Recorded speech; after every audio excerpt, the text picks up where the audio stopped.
Okay. So hello everyone. Thank you for watching this live stream today. We are now online and we have already some of the first speakers who will be presenting their companies, their games and products and services. Thank you for joining the Blockchain Game Alliance and becoming a member from our organization. I will start with a short presentation of what is the Blockchain Game Alliance for those of you who are not yet familiar with it. And then I'll be giving the stage to our first speaker. So the Blockchain Game Alliance, it's a non-profit organization that is committed to promoting the use of blockchain technology within the video game industry.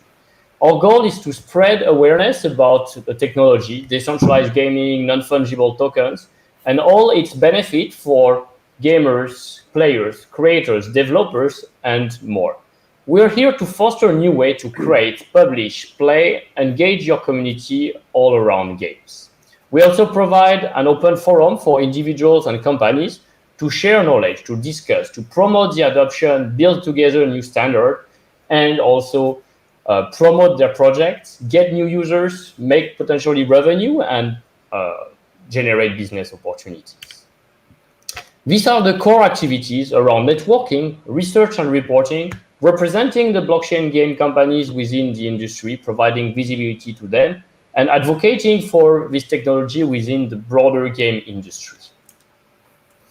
Our plans for 2020, I will not detail them overall, but today, for example, this meetup is a part of our plans to promote all our members.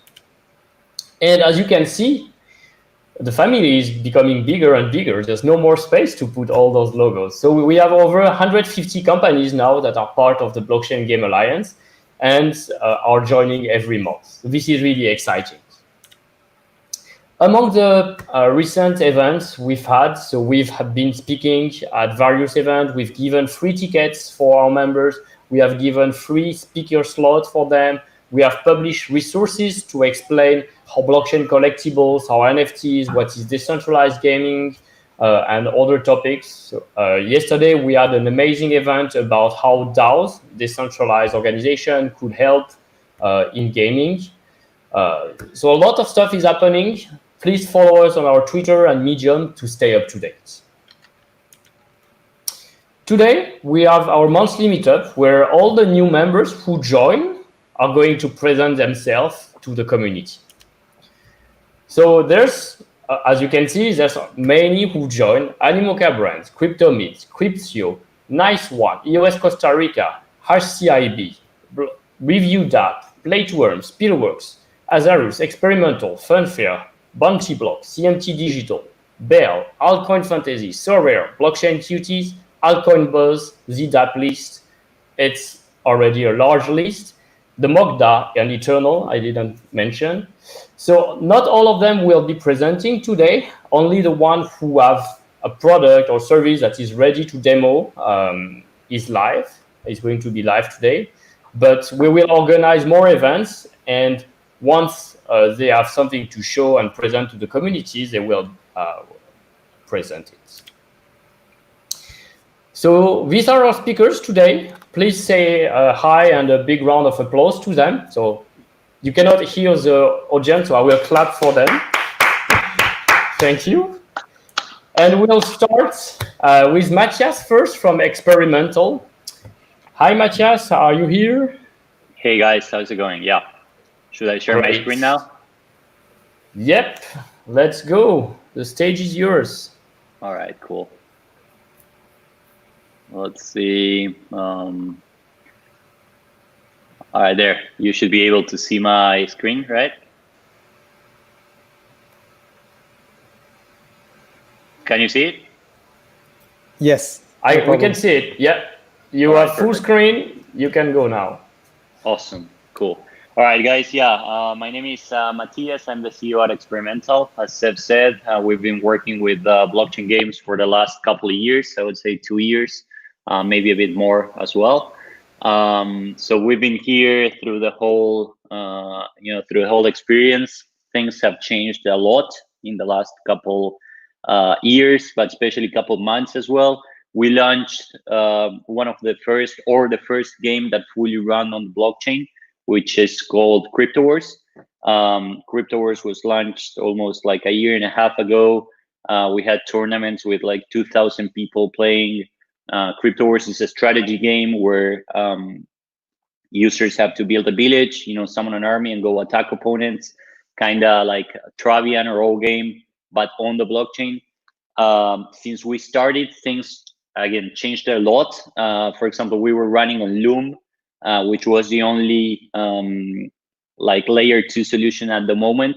Now Loom is being called an exit scam, and it doesn't work anymore, basically. So we had to adapt. We had to change several different things in our business model and in our technology. Now CryptoWars runs on a centralized server, and we only use the blockchain for payments, basically.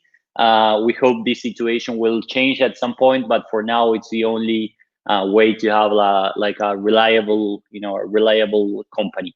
If not, everything was like too clumsy. The blockchain is still not, not ready, to say it in a way. If you've seen like the statistics for this month, like the cost of gas for Ether is so high that the activity on the top 5 games is down to like, I don't know, 20% of the usual. This was shared by Dub Raider this week. So yeah, definitely not ready. Anyways, so because of this whole situation I'm talking about, we decided to make a bit of a change, and we started running CryptoWars centralized. We launched 3 weeks ago on a 1 versus 1 modality or something. So basically what you do is you stake cryptocurrency, your opponent also stake cryptocurrency, and you play for 20 minutes. Whoever is a winner gets the whole pot. And this was basically a test for this that I'm about to show you, which is called Gamershift. This is basically a browser-based gaming platform for skill games for cash. So we're gonna have several different skill games, all of them for cash in our platform. It's gonna be browser-based, so you can access it from any device without the burden of like app stores and the whole thing. We know app stores are not too friendly with cryptocurrency and basically with any money games. So we decided to go browser-based. Browser-based, really works nowadays. As you can see here, Photoshop is kind of now, everyone's using Figma now, which is like the browser-based version of Photoshop. The same happens with, with the Office pack. Everyone's using Google Docs and such. So what I'm trying to say is browser-based technology works, and it works smoothly in almost any device. So we decided to go with a browser-based platform. As I told you, we launched 3 weeks ago, and we already have paying players, which is awesome. As you see here, this is our Coinbase commerce screen. We use Coinbase commerce to accept payments in Bitcoin, Litecoin, Ethereum, DAI, USDC, and such. And as you see, people are depositing like anywhere from $5 to $50, and we're really excited about this new product we're launching. This is what the platform is gonna look like. We still haven't launched Gamershift. We're working on it. What we launched was CryptoWars by itself as a standalone game that you can actually access it right now at cryptowars.jp. But this is what we're working on and what we will launch in the following weeks. As I told you, CryptoWars was launched around 3 weeks ago. So this is the first cohort we have with no marketing efforts whatsoever. So we didn't spend any money on marketing. We had 1,400 signups from mostly blockchain gaming people that already knew the game and they were excited about the last version, so they were still excited about this one. From these 1,400 people, we had more than 70 unique depositors, which is a great conversion rate. That's probably going to go down when we expand the overall user base. But it's it's still pretty exciting for now. And more than 1,000 games were played in the first week or so. So it's kind of cool. You can see a screenshot of the current game on the right, and you can, as I told you, you can go to cryptowars.jp and just try it out by yourself. It's working. Users are playing, so everything's live. As I told you, we are only using the blockchain nowadays for payments and withdrawals. We take credit and debit cards, to make it basically available for the mainstream. We know most of the users don't understand shit about cryptocurrency, so the idea is to give them an alternative with credit and debit cards. But for us, the nerds and the geeks, we also have Coinbase Commerce that works like a charm for Bitcoin, Litecoin, Ethereum, DAI, and USDC. And withdrawals, for now, we're only we only let the users withdraw their money with DAI, which is an Ethereum stablecoin that you guys probably know. We've been doing partnerships with MakerDAO, which is the maker of DAI, for a while now. They just sponsored a tournament for like $1,000, and they also doubled all the deposits of our users. So yeah, some pretty cool things happening with DAI and Maker. This is the new business model we are proposing with Gamershift, and specifically with the standalone version of CryptoWars. We have a 20% break on all games played. So whenever a user or two users play a game for like $1, 20 cents go to Gamershift or to Experimental. But we also have games for like $100. Some users played $100 games, so in 20 minutes they invest like $60 each. So it's a total of 120, and we take a $20 break, and $100 goes to the winner. I think it's a pretty good and fair business model. And most of the cash game platforms are using this model. But the cool thing about cryptocurrencies is that we can have also another revenue stream that doesn't impact the user directly, but it still gives us a nice revenue stream for the company, which is that all the deposits that we're holding can go to this, like compound interest platforms like Compound and DYDX, or the day saving rate, to generate an interest. So that's pretty cool, and that's only possible because of cryptocurrencies and blockchain, and all the benefits that we know about them. The cool thing about all these platforms is we can withdraw the money at any time. It's not like in a regular bank where you have to, if you give them 100K, then you have to leave it there for 3 months. No, in the case of cryptocurrency, you can put it now, deposit it now in any of these platforms, and take it out like 5 minutes later, and you'll be able to do that in a decentralized way with no hurdle. So that's kind of cool. What's next for Gamershift? We'll be adding more games of our own, but also in partnership with other game studios. So we're definitely on the look for skill-based games with no randomness, that we can add the cash feature to it. So basically turn it into a competitive game, which is something really cool, and I think we're gonna see more and more in the next years. We will also start doing some marketing efforts to get more gamers to play these games. And obviously, when we have those two things, it's a matter of scale and network effect. The more games you have, the more gamers you have, and the more gamers you have, the more games you're able to get, because you can always go to game studios and say like, hey, 1,500 people are playing CryptoWars right now. They have deposited money. They're looking for for new games and new proposals. Why don't you share your game with us? We'll go with a revenue sharing agreement, so you'll make money every time we make money, and you can add your game to our platform. That's one of the benefits we give to game studios, but we also give them the infrastructure, in the sense that you only need to focus on your game, and then our platform has the matchmaking system, the payment gateways, the credit system, the tournament system, and all the retention tools to make the most of your game.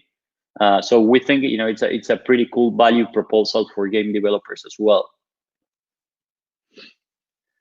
And this is something really interesting, and one of the main issues with with blockchain, cryptocurrency, and cash games, overall.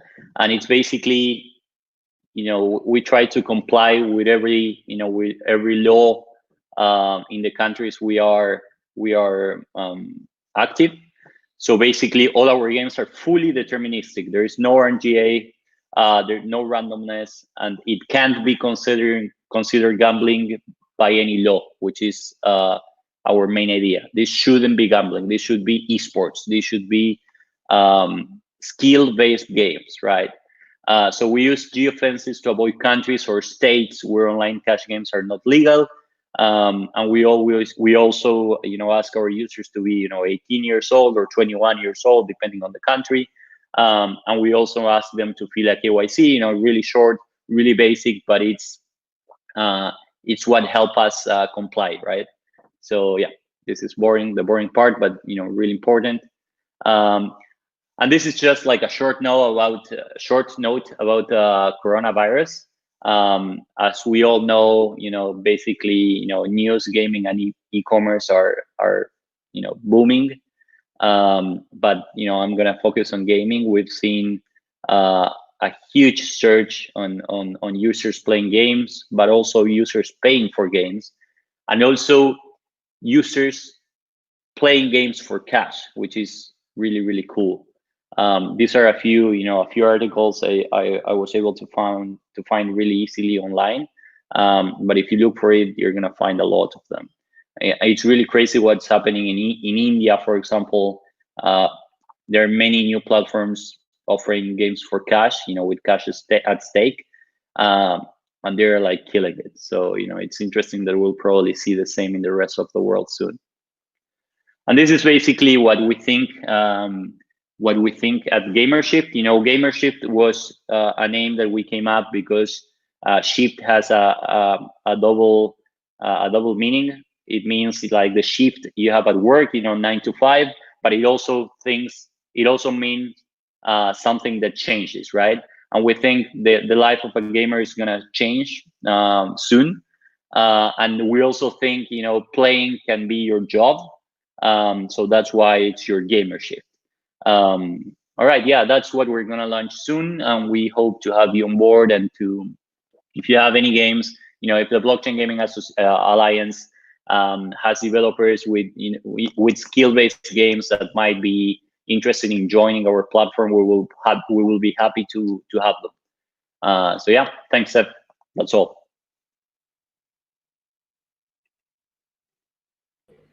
Excellent, thank you, Matias. Let's see if anyone has any question in the audience. So far, I don't see any comment. Is my Gamershift already live, or? Can you come again, Seb? Sorry, couldn't hear you. Yes, are you already live with my Gamershift? No, Gamershift is not live yet. What we have now is CryptoWorks.jp, which is basically the same technology but adapted for CryptoWorks. The idea was to be able to show that the tech works and that the business model works with a standalone game, and then we can definitely scale that to a much more comprehensive proposal, which is my Gamershift. All right. Also, I saw you've done a lot of work and research regarding like the non-fun part of like in which state the game should be allowed, doing the KYC, etc. Quickly speaking, how did you approach that? Like, did you follow some framework? Did you have to pay lawyers to advise you on this, or? Yeah, we've done everything that you can do. Basically, we have our law firm here in Latin America, but we also have a law firm in the US, which is much more expensive, as you can probably imagine. But we also been tracking what other companies do. Most well-established companies in the cash game sector, not necessarily blockchain, because there are still no blockchain companies doing this. But there are some competitive gaming platforms in the traditional world, and as you can see, you can have those games online in like 75% of the world. So it's still pretty good. That's right. We got one question from Tim. Tim is asking, is it specifically for the Ethereum blockchain, or are you considering other chains as well? I know you had some issues with Loom and Layer 2, and even the scale. You had so much traffic that you nearly killed Ethereum at some point, right? Yeah, so when we first launched CryptoWars, we launched it on Loom, which was supposedly the best alternative at the time, and they could, they could potentially support a lot of users and a lot of games. The case was not that. In the first week, we blew up the network like twice. Everything went to shit. We had a rollback, so it was all really, really embarrassing. But it was kind of a cool experience because we got a lot of like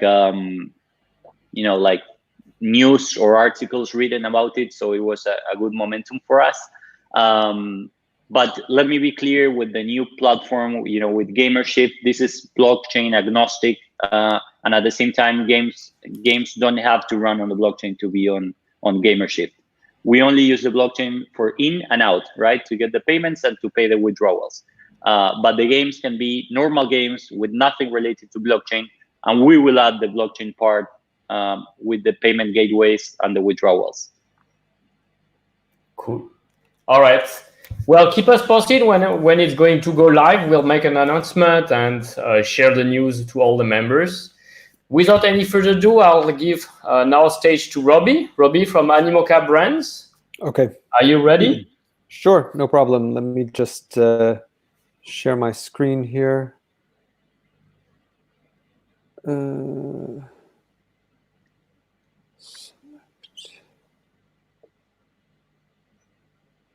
Hang on one sec.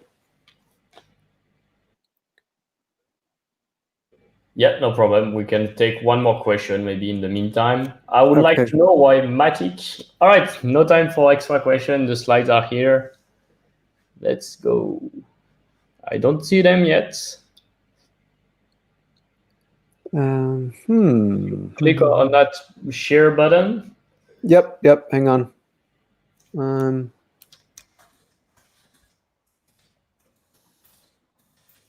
You want me to answer that question, Seb, or?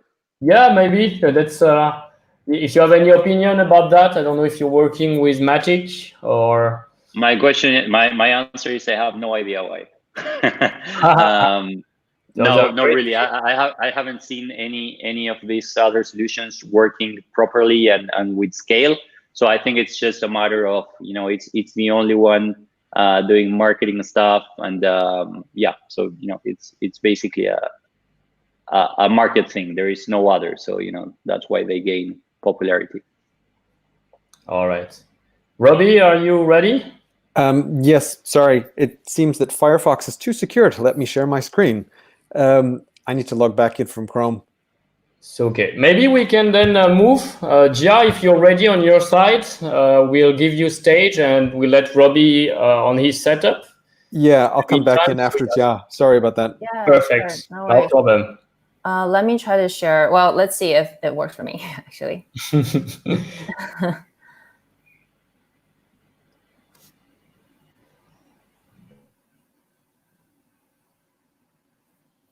Is this working? Do you see? Hello. Do you guys see my, okay, great. Yeah, perfect. The stage is yours, Gia. Good luck. Awesome, thank you. Hi, I'm Jia, and I'm the co-founder of Ethernal. Ethernal, we are a multiplayer dungeon game that's generated and owned by the players. So we started it as really being inspired by classic text and grid-based multi-user dungeon games. I just sent you Ooh, somebody mute. Can you guys hear me, by the way? I'm hearing a lot of noises. Yes. Okay, great. Let me try to speak up a little. Yeah, so actually, it's really interesting that we're following the other presentation. We are completely fully on chain, and I'll talk more about a little bit more about our technology and what we're doing with it, and how we're working and designing the game around a fully on-chain experience. So we're very early. We're on in a closed alpha 2 right now, and this is a work in progress. So you guys are one of the first to really see some of our internal testing that we've been doing with our dungeon masters. So we are also a web-based game. We're using progressive web application to make it also mobile responsive. So you can easily play it on any devices and browsers, really.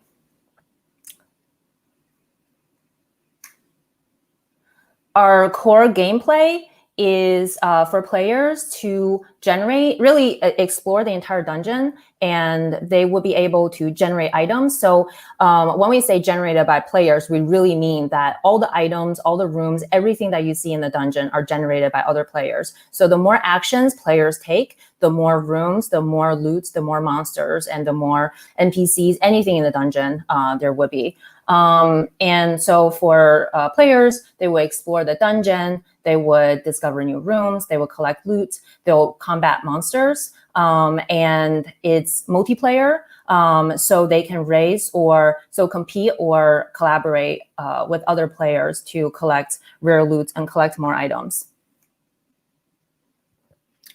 So for a multi-user dungeon, there's really, right now we're building the infrastructure for the technology as well as the gameplay, but there's really infinite amount of features and different kind of gameplays that we can add on top of this, because each room is essentially a block on the blockchain, and we can add any kind of experience within the room itself.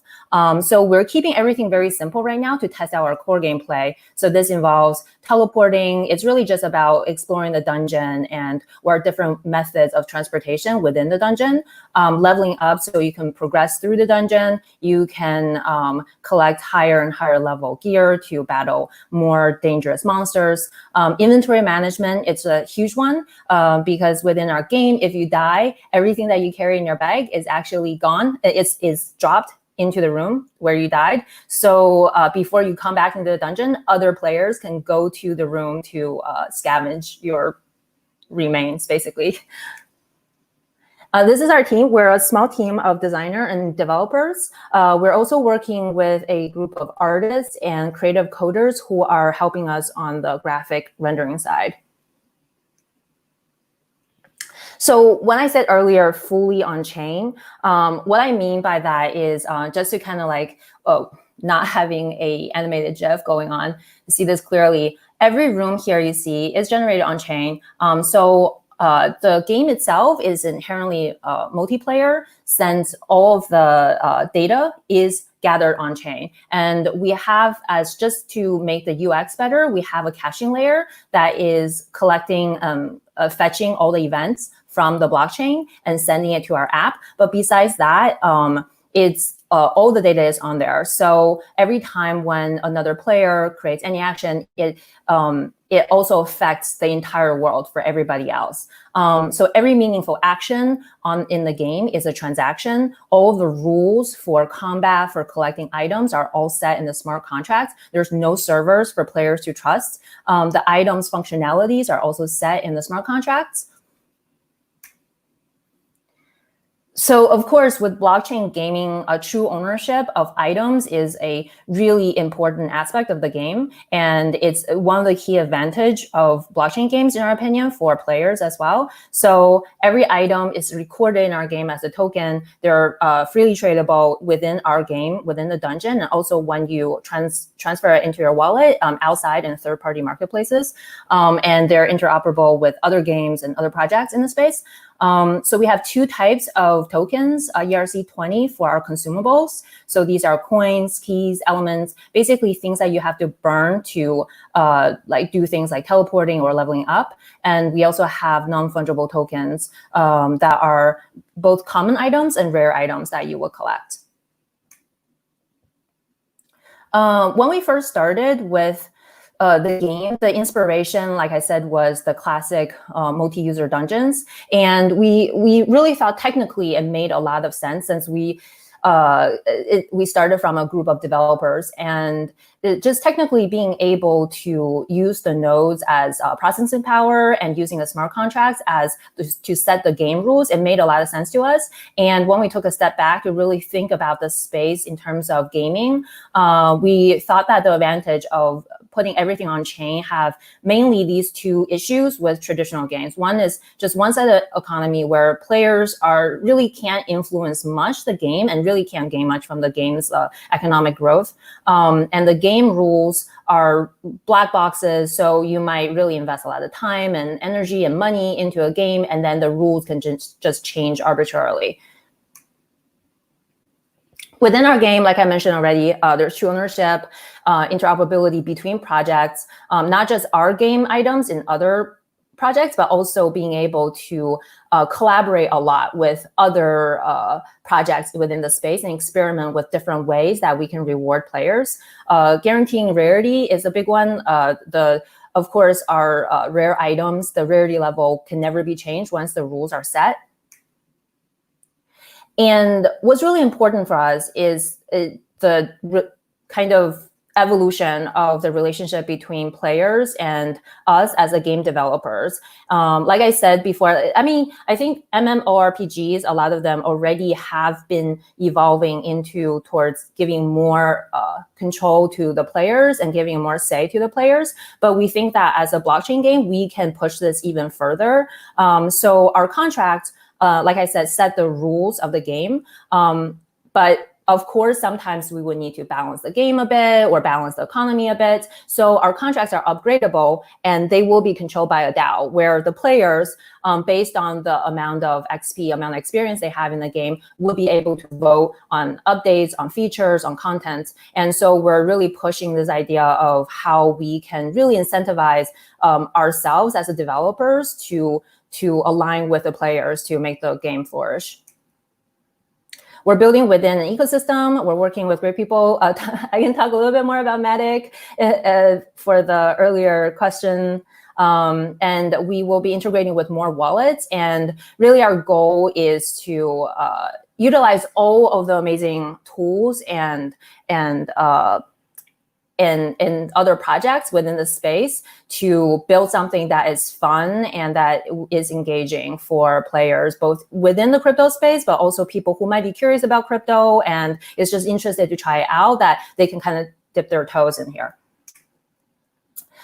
Designing a fully on-chain game, we really try to not, instead of seeing it as limitation, we want to see it as inspiration for our game design. For the onboarding, we try to make it as simple as possible. This is actually the older version, and we are in the process of simplifying this further. So you choose a class, you choose your character, you create a name for your character. You basically do this pre-game where you collect 2 items, and then you set up a wallet so that you can save it. And then you do a one-time payment to enter the dungeon. And we can simplify this even further where you don't even have to worry about the one-time payment. And we designed a foo mechanism. So since every action is on-chain, so every action costs gas, and we didn't want the player having to worry about the gas price or the transaction. So what we're doing is we have this foo mechanism where the level goes down as you move around, and then you can refill anytime. The combat system is designed to be also very simple because this is completely on-chain, but also expansive enough for us to allow more advanced level of gameplay. And more importantly is that this combat system allows us for PvE and PvP plays for later when we implement PvP.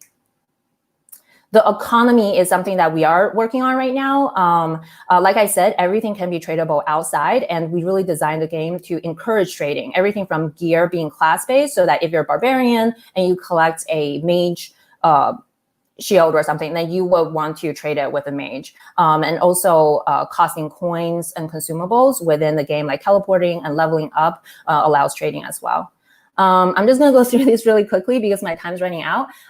We're doing a few NFTs, and this is really our way to kind of test the waters within the NFT space, but really it's less about the sale and more about engaging with the community that we care about, which are the creative people, the people who love games, and really like create things that they will love and they will want to have. So we are working with this really amazing pixel artist this is our first series, and we're creating another series of limited edition NFTs with him. We partner with Pixel Chain, which is a completely on-chain platform for creators to create and mint their own NFTs. All the pixel data is on-chain. And so we launched this pixel art contest. And yeah, even with a crazy high gas price, we had really amazing entries where the art is actually paid for the gas cost plus the fees. And these are some of the artworks for our Skulls and Crest competition. So all of the winner from this competition will be added into our live testnet game to be collected on the mainnet for any testers and players that find them. Our Alpha 1 was very small, and we really just want to test out the early stage of the game. This was some metrics. There's articles about it if you guys want to read it further. Just to give you an idea, like within 2 weeks, we had 2,400 plus rooms generated. Each room requires the players to go there and to combat monsters. So this was very encouraging for us. Right now, we're on Alpha 2. We're still staying small, and we're really focusing on our core players and improving our gameplay economy experience for them before we try to expand further. So we're developing this DM program, Dungeon Master program, where they're the first ones to see our game and provide feedback for us. They really help us in terms of giving us ideas for design, and just it's really a community effort.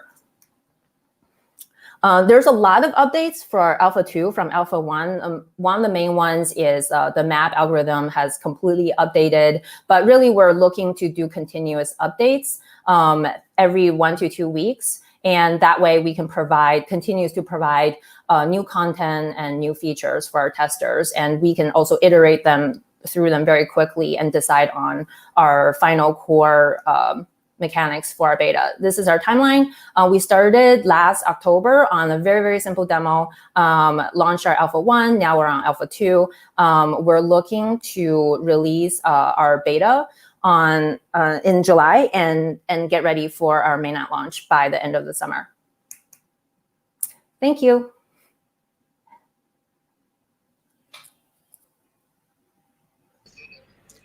All right, thank you, Gia. So if there's any question, I would put them. If not, I'll bring the stage back to Robby to keep time on the event. Robby, are you here? Yes, I am. And your slide, are they ready enough? They are. Apologies. Excellent. There we go. Can everybody see those? Yeah, I'm going to put them on screen.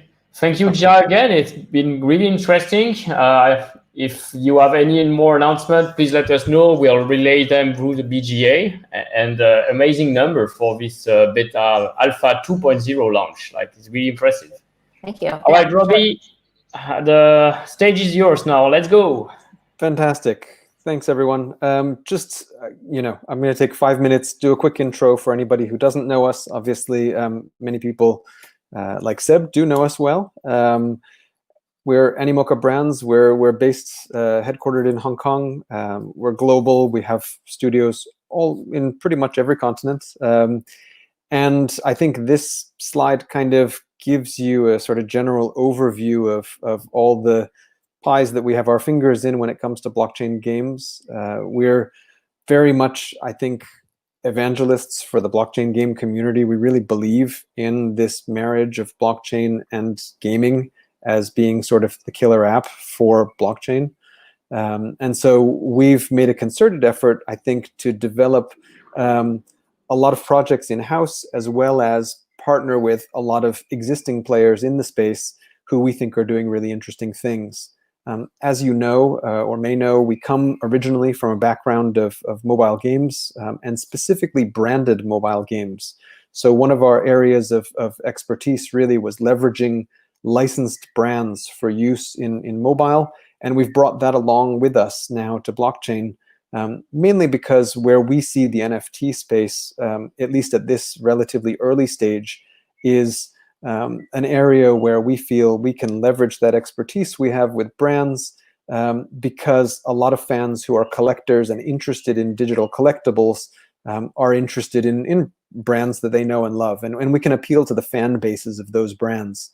So I think we've tried to work with a variety of different partners throughout the blockchain game ecosystem, as you can see here.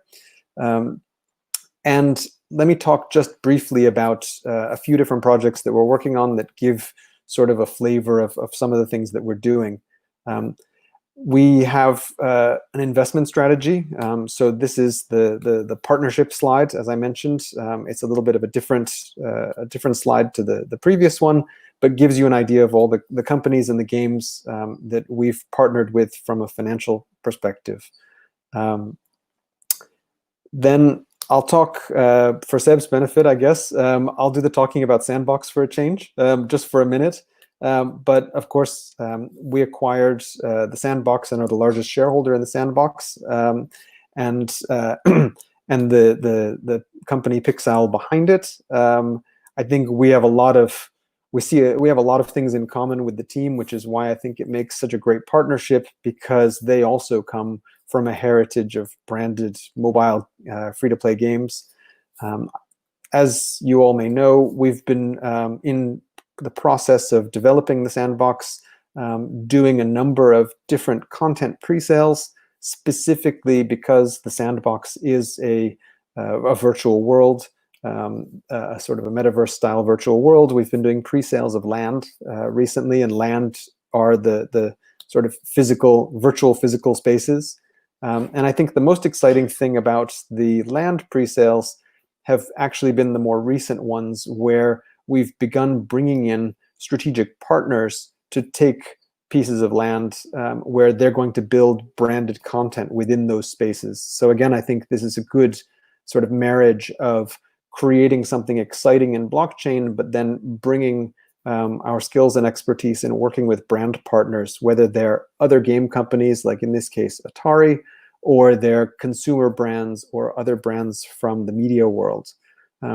We feel very strongly that Sandbox is really representative of some of the best things you can do with blockchain tech in games, simply because we feel it's quite a logical extension of user-generated content, and bringing them the opportunity to be able to monetize that content that they create themselves. Another title that we're working on that's in development at the moment is F1 Delta Time. This is where we licensed content from Formula One. And we began by focusing on super rare items in doing content pre-sales. So we did auctions of various cars at the beginning last year, and then drivers. And then more recently, we moved to doing crate sales, which is more of a sort of gotcha style mechanism of auctioning off essentially black boxes, where people have the opportunity to get super rare items, as well as a variety of more ordinary or items with them. And I think the audience and the fan base showed a big interest in the crate sales. So then beyond that, now we've started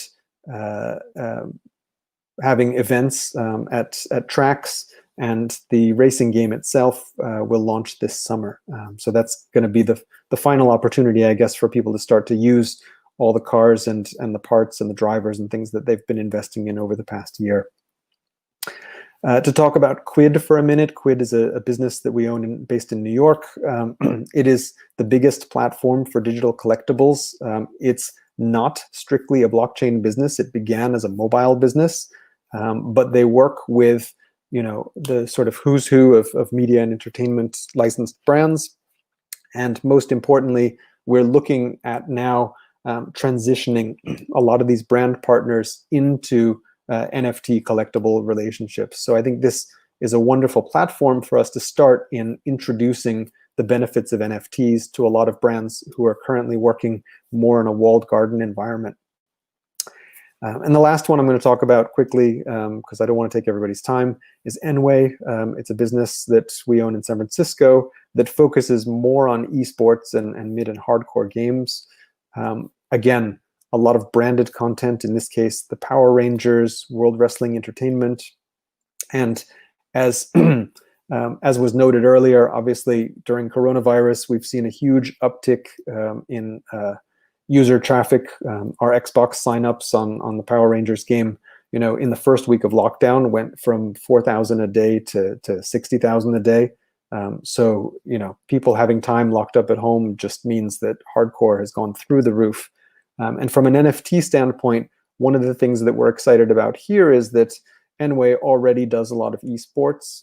And we think that, like with brands, we can generate very interesting NFTs that are really that fans will love, based upon esports and esports merchandise and things that have provenance as a result of being used in esports tournaments. So we think that's very exciting. And then I just had one other last slide, just as a reminder that we still make mobile games too. But most of our effort and interest and sort of forward-looking vision is focused on blockchain games at the moment. So thank you very much. And if anybody has any questions, let me know. Thank you, Robby. All right, is there any question among the audience? If not, we'll prepare the next speaker. So we'll have Cynthia Huang from Altcoin Fantasy. Cynthia, are you with us?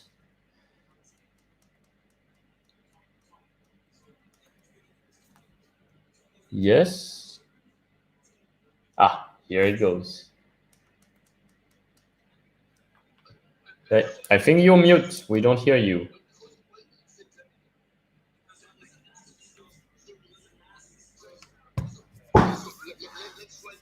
Hello?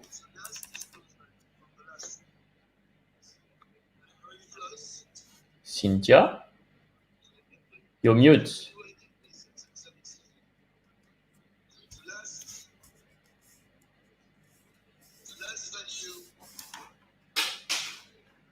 Hello, hello. Yeah, we don't hear you. Can someone hear Cynthia? No. You need to unmute yourself. Look, I hear something now. Hello? Hi, can you guys hear me? Yes, great. Yes. All right. Perfect. Awesome. Yay, magic. Okay, awesome. Excellent. Can you guys see my slides? We can see your screen. We can see your slide. Excellent. The stage is yours. Perfect. Awesome. Awesome. Hi, everyone. I'm Cynthia from Altcoin Fantasy. I'm the CEO and co-founder. So our mission is really to drive mainstream adoption of cryptocurrencies through gamification. Very broad, very similar to what everyone else here is doing. So that's awesome. We're all in the right place. Think of us, the way I like to describe it is, we are fantasy sports. If fantasy sports and crypto trading had a baby, that would essentially be us. Just want to show you this quick video, kind of giving you an overview of us.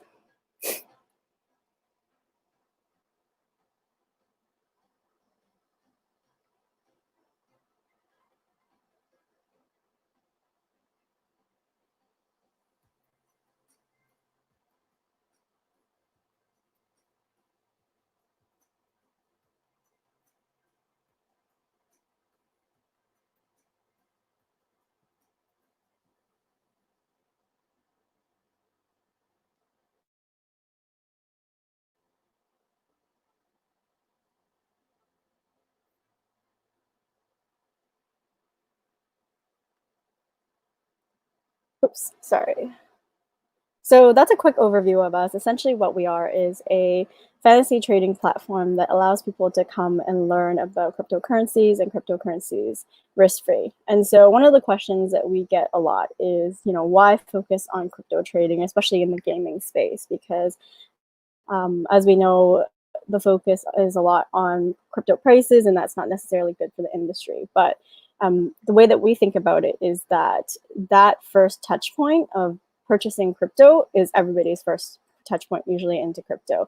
And anybody who buys crypto is essentially a trader because they have to go through that process of buying and selling.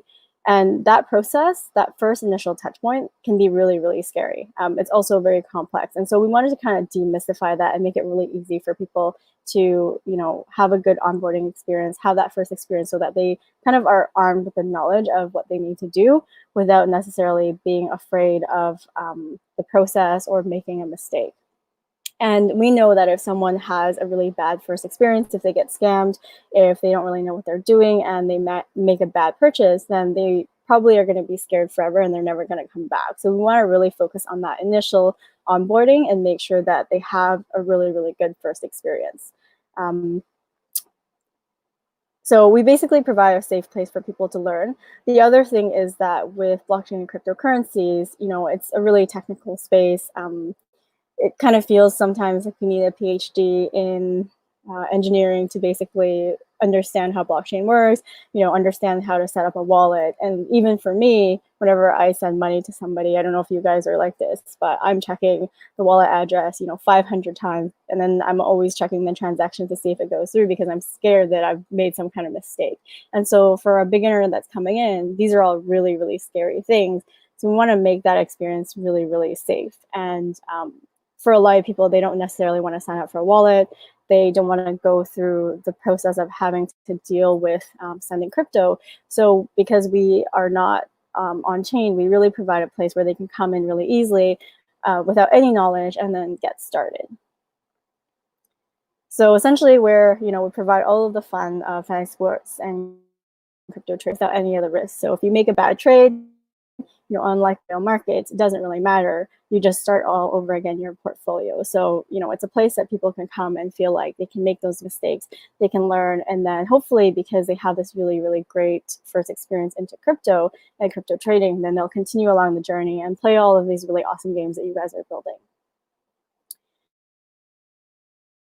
So very different approach. I think if you think about trading simulators, they tend to be very realistic looking. They tend to be more like one-dimensional. So the idea is that you come on, you learn and practice, and then you leave. But although we started that way, we really determined that for our users, they actually really love the gamification side of it. So we've really gone completely down the route of being a true game. So as you can see, our UI is definitely very gamey. We have a lot of like fun elements. We have a lot of like really fun animations and things like that. And we have all of these different game modes. So they're all fantasy trading competitions with different objectives to win. So we just kind of keep it interesting and fun for people to keep coming back. There's always something new. We do releases every 2 to 3 weeks because we want to make sure that we continue to engage our players. So we also introduced PvP trading contests. So these are 1 versus 1 trading contests. And this has been something that our players absolutely love. We've found that people who play a PvP trading contest are actually 7 times more retained and 15 times more likely to be easy. So this has definitely been something that has been really awesome. And even when we send reminders for, we call them seasons. So when one season is about to end, we send reminders to our players, and then we actually see a spike in purchases because of this. So this has been really a game changer for us and something that we really love. Another element that we introduced, so I think Robby talked a bit about the gacha style. So we actually incorporated this where you can open boxes and you can collect different things like coins and such. And so we're really bringing that playful aspect of people who are really big fans of certain cryptocurrencies. You have the Bitcoin maximalists, you have people who love Ethereum or Ripple. And so we're kind of really playing on that fun aspect of wanting to collect coins that are within your tribe, being with people who are very similar to you in terms of the coins that you love. And then this is something that we introduced recently. So again, this is that gacha box, and this is really fun. So we call them spells. And the idea is that you can collect these spells to actually boost your performance in a contest. So there are things like you can collect a spell to, which is called atomic swap. And basically what you do is you swap your coins that you're trading with your opponents. And so again, we've really tried to make learning and education built in and really fun and playful rather than really boring, because, education is definitely a part of what we want to do, but we don't want to make it the same where, you know, you go on and you read an article or you have to learn something really boring by watching a video. You know, we just really want to make it interactive and different so that when someone has first touch point, they're like, oh, this is really cool, this crypto thing. I definitely want to continue learning more. We also have in-game rewards. So we partner with a lot of companies and some of them will sponsor some of these rewards that you see. So we've been really lucky in that we've been able to work with a lot of different companies, some really amazing companies in this from a partnership perspective and also a sponsorship perspective. So, you know, we're always looking to partner with really awesome companies. So for anyone out there who's listening, anyone in the BGA, you know, we'd love to chat with you. Our approach is that the space is so small that it doesn't make sense to be competitive. We really should be working together to grow the space for everybody else so that we all benefit. So, you know, we're always, you know, willing and love to work with other people. So we have a team that is fully decentralized and we come from all different areas of the globe. So myself and my co-founder, we live in Canada. We have a designer from the Philippines. We have a growth manager from Hungary. And then another developer is from Mexico. We're hiring for 2 positions right now as well, a community manager and then another Android developer. So we're super excited to grow our team. So this is me. Please feel free to reach out. I love meeting people and talking to other people in the space. You can also download our app on both Google Play and iOS, and then we're also supported on the web as well. So I'd love to hear any questions that you guys have.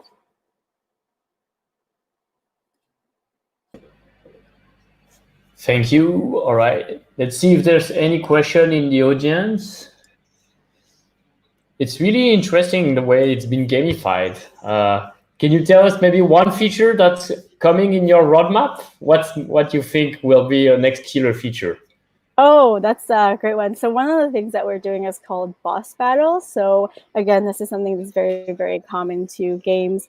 We are going to have this boss that you can beat, and it's going to be tied to your level. So as you progress in your trading journey, as you improve your trading skills, you're going to have different bosses that you can battle against. And we're trying to, again, make it, you know, tied into the crypto and blockchain space. We're thinking about potentially having famous people who can be the bosses. So, you know, maybe as you're starting out your journey, you beat someone who's kind of like newer in the space, and then maybe when you get to the top, you're going to go up against people like Vitalik or Roger Ver. So just, again, trying to make it really, really fun, but still tied back to the space.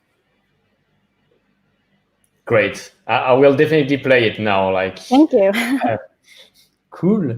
So who's next? We have David from Arctic Seascape. So, hey, yeah. David, how are you? Hey. Good, how are you? Great. Excellent. I'll put your presentation on screen and you can now go. All right. So I'm David. I'm the founder and CEO of Arctic Seascape. We're an independent studio based in Shanghai, and we're mainly focused on strategy games. I've been working here in China for the last 8 years, basically helping Chinese companies adapt their games to the Western markets. Made a lot of contacts in the game industry here, and basically 2 years ago we decided to start a company with a focus on games with high quality, developed quickly, just so we can get as much feedback as possible. So here are some of our basically core tenets, and the main one is just ship. We're very focused on getting games out to the players as quickly as possible so that we can get feedback right away. So the game this is our team. As you can see, we're from all around the world. So the game we launched last year is called Block Lords, and it's a blockchain grand strategy game, heavily inspired by games such as Crusader Kings and Total War, where the main idea is basically you have a hero, you take over territory, you fight for that territory. This is very similar to a lot of strategy games out there, but the way we decided to blockchainify it was that lords who would take over cities would basically earn taxes in the form of cryptocurrency. So we really tried to design the entire game around blockchain economics with a battle system as well. So and a trading system for players. So we funded the game entirely by winning award grants. From the first one was from NEO, and we also won some award grants from Tron, Binance, Loom. As Matias mentioned, Loom had some issues, and we were able to get help from Matic, which is the platform we're going to be launching the next version of BlockLords on. So we launched BlockLords version 1 in April 2019, so about a year ago, and we got some really interesting insight from it. Similar to Crypto Wars, we had too many features on the blockchain, but what we saw was that we were able to get a lot of volume from the game. So, for example, the Tron version of the game had over 2 million TRX in volume, and this was mainly from battles and trade between users. Our monetization rate was also very good. It was over $150 per users, and we were able to deploy version 1 of BlockLords on 4 chains, basically Neo, Ether, Tron, and Icon. So that was the good part. The issues we had early on with BlockLords was, one, I think this is an issue we can all relate to in the blockchain world, is a lack of users. It was very hard to get the users, and traditional ways that we would get users in the mobile and browser game industry, such as ads, while it would have some limited success with the right targeting, it was just really, really hard to get a necessary amount of users to keep it profitable. Tough onboarding. This is the problem we all have as well. It's a big ask to ask a new player to download a wallet, find out how mnemonic phrases work, to buy crypto, to then start paying before they can even try the game. This is something that's not really done in browser and mobile games anymore. So I think these are issues all of us have in blockchain games, and we definitely felt them firsthand when we launched BlockLords on all these chains. So we kind of noticed a pattern of we would have a good amount of users who were fans of that blockchain join the game, and then interest would kind of taper off as the complications of blockchains and also the lack of gameplay potential on chains revealed itself. So what we decided to do is, instead of just taking the same product and launching it on chain to chain to chain, we decided to really take a hard look at our game and how we could make it better. So this is where the ideas to BlockLords 2.0 came. And the ideas were, okay, we've learned a lot about what makes blockchain games work, but we've also learned from our own mistakes. And now we want to take something that looks more like a traditional game, but also has a blockchain economy centered around it. So we decided to scale back actually a lot of our blockchain features, because in the first version, basically everything was a transaction. Every battle was a transaction, every trade was a transaction, creating hero was a transaction. And one problem was it slowed down the player, and the other problem was that you became really dependent on the infrastructure of that chain. So we decided to focus less on having everything on the chain, centralize it a bit more, while keeping the key economic aspects, which for us, we believe are NFT heroes, keeping that at the core of the game while not having everything on the chain. And yeah, so that was basically BlockLords 2.0. And so as you can see here, we also, we improved our art. We made it a bit more appealing. We added more color. We added real-time PvP battles. So whereas the old battles used to be just a transaction where the player signs a wallet transaction, waits, and gets an outcome, here we decided to have a more dynamic feel where players could actually command troops on the battlefield and see how they would move and battle against each other. We also added mechanics that are common in most strategy games, such as buildings. So now instead of just capturing a city and being its lord, the player can now have complete control of their base and the resources they produce, and decide basically how the resource production of the base is going to work. We also added a lot of troops, troop research, and troop types and colors. So basically, we just worked all year to make the game as deep as possible in terms of gameplay, not in terms of not in terms of blockchain features. Here are some other ways that we are planning to make BlockLords 2 a bigger success than the first version was. We're going mobile, not initially at launch. We're still going browser-based for the launch, but mobile is definitely our next step in the process so that we can attract a larger user base. Free to play, like I mentioned, the first version was had fees associated every step of the way.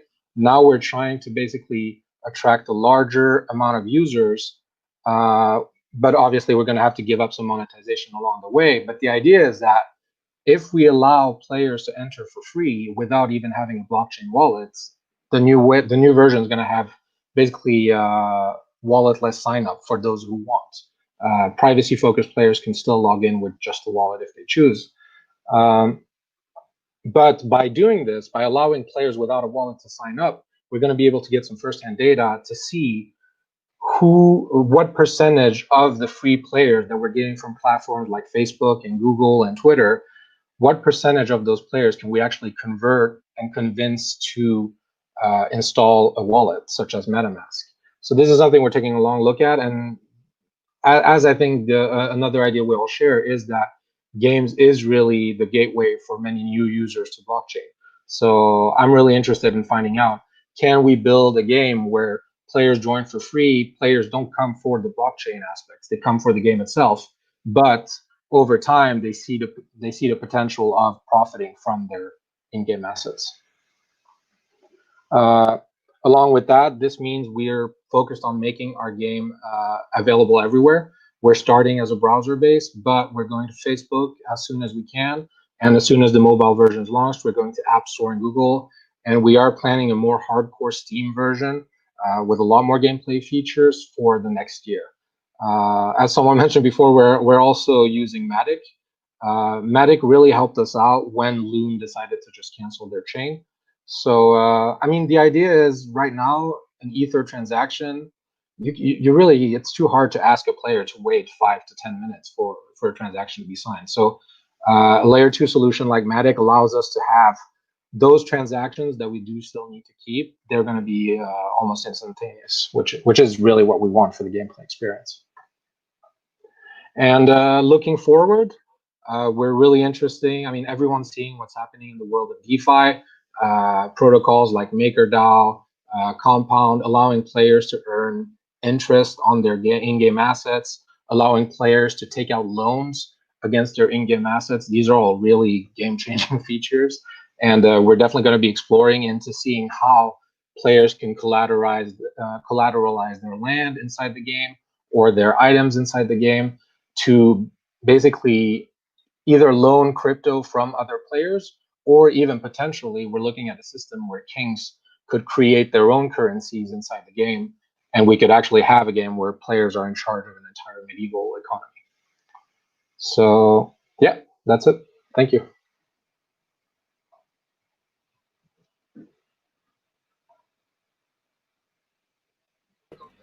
Thank you, David. All right, really interesting. So I saw some question. Maybe you have time to take one question. Is like, sure. This one, a small message to all the CEOs out there: please use realistic artwork and graphic. So, why did you choose to go with a more like 2D? I wouldn't say pixel art, but I would say almost like 16 bits kind of graphic, rather than go for more 3D model, realistic model? Was there a specific reason for that? I mean, it came down to both art aesthetic, being like a medieval strategy game. We felt that going for 2D would allow us to have a higher quality of art. As you know, like doing a 3D game, most players prefer a 3D game, but using 3D is also a lot more expensive. So that was also a budget decision in a way, in that doing a 2D game, we're able to make art that, in my opinion, is more detailed and more focused without having millions of dollars in art budgets, basically. Okay, cool. Thank you for the answer. Great game. Looking forward to 2.0, the multi-platform strategy, etc. Now we have Adrian on stage.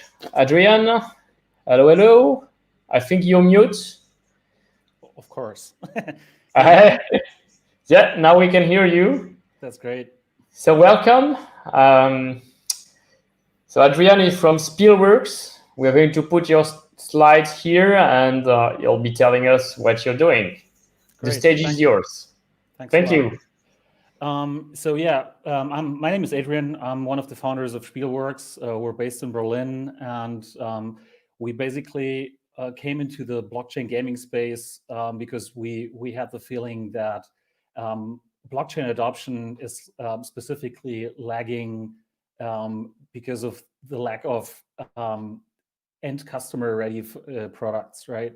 And some of the others said it already. Onboarding onto blockchains is still a pain in the ass, and specifically that counts for EOS.IO based blockchains or EOS in specific. So back in 2018, when we decided to build a game, which is Chain Clash, we also thought that if we want to build it on EOS, then we definitely need to improve the onboarding. So this is also how the idea of Wombat started. So basically, our focus is to bring blockchain to non-blockchain users effectively, right? I'll dive into our products. That's Wombat. Wombat is basically a wallet. It's currently supporting EOS and Talos. Talos is an EOS.IO based blockchain as well. We started pretty much a year ago. It's going to be our birthday 10 days from now, basically. We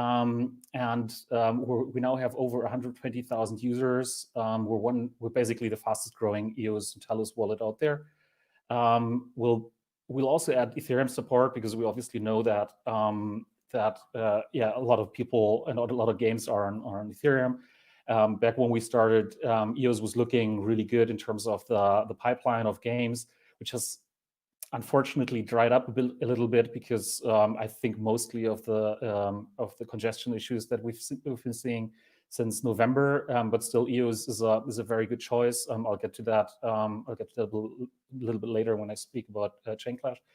And what we don't only want to make onboarding as easy as possible, we also want to provide for a gaming experience that is as close as possible to Web 2.0. So people shouldn't be worrying about gas costs. So on EOS, it's more like resources like CPU. So our users don't need to worry about CPU. We basically take that over for them. We pay for the cost, and we have very simple models of how people can actually treat their resources.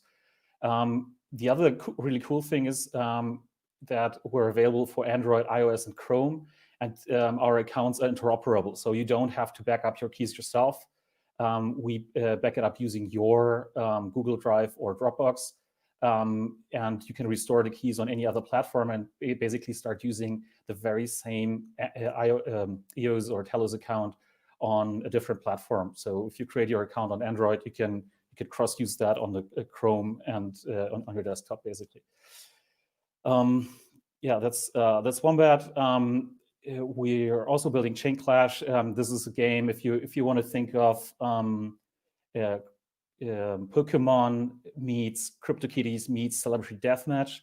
It's basically a collectible game where you can collect, we call them avatars, and let them fight against one another. And the cool thing is that these avatars represent cryptocurrencies. So we have all kinds of cryptocurrencies being represented, like Bitcoin versus Bitcoin Cash, so that people can actually settle their crypto Twitter disputes in a game.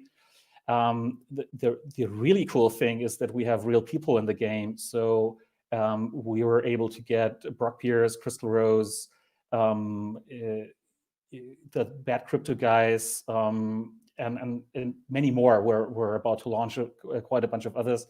John McAfee, who we kind of scanned and put in the game as avatars. And so you can actually collect, trade, and sell them. You can fight with them, and they get stronger over time. And there are dynamic collectibles. All of the avatars are NFTs on the EOS blockchain. They are DGoods. They follow the DGoods standard. We launched the game in April.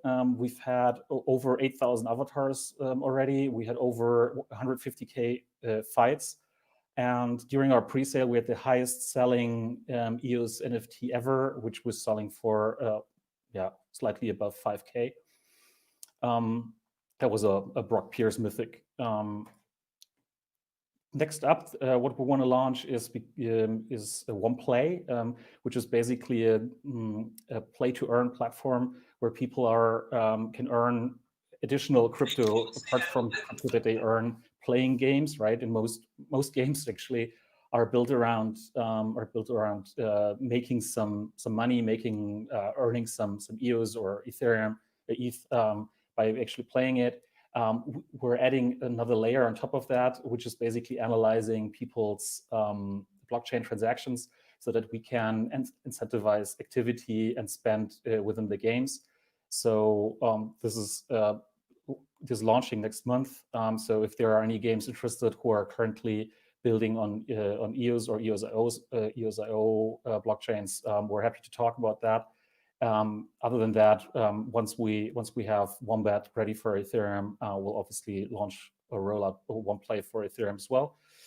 There will be 3 different types of challenges with which you can earn crypto, and it's a very, very simple platform that will be available through web and obviously through Wombat. Just a few other things about us. We got founded in 2018. We're fully based in Berlin, so all of our team is based in Berlin. And we're really one of the very, very few companies in Berlin working with EOS, which is a bit of a pity. We closed the funding by EOS VC as well from a strategic point of view. We're about 15 people, and that's about it. I'm going to keep it short. Thanks a lot.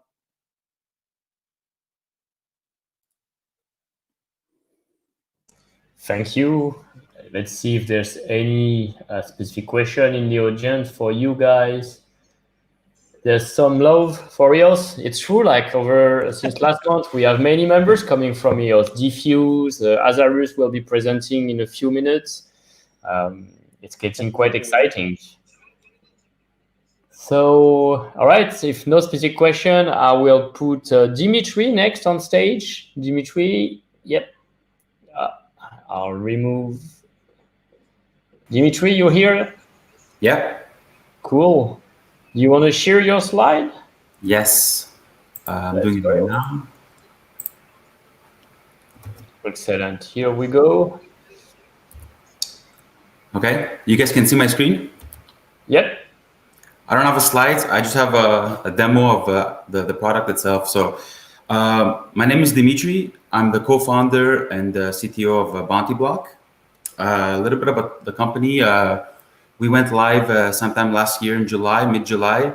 About a year ago, we got a lot of demand on customers who wanted to gamify their products, their websites. So our previous life, we were dev shop developers building applications for customers.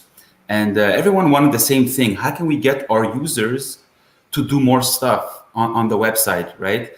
So then we decided to build up a platform, a gamification platform, allowing third-party companies, apps, websites, etc., to integrate with our system, come up with these challenges, these set of tasks that they can get their users to do, and in return, as they complete them, they earn rewards, badges, achievements, maybe just experience points. They get ranked in leaderboards, etc. So all the gaming mechanics you find in traditional video games for any type of application. We are based in Montreal. We're a team of 8 here in Montreal. Users. So that's it. So I'm going to show you a little bit of the website itself. It's a web portal. Okay, so the way it works is companies come here, like the product teams will sign up to the website and come up with these challenges. So they'll go and define them, and they'll say, like, for example, I want to track defeat 10 monsters and earn X experience points, leveling up, maybe a bronze badge, etc. So you essentially create your challenge on bountyblok. I'm going to show you an example of a challenge right now. So this is a stock simulator.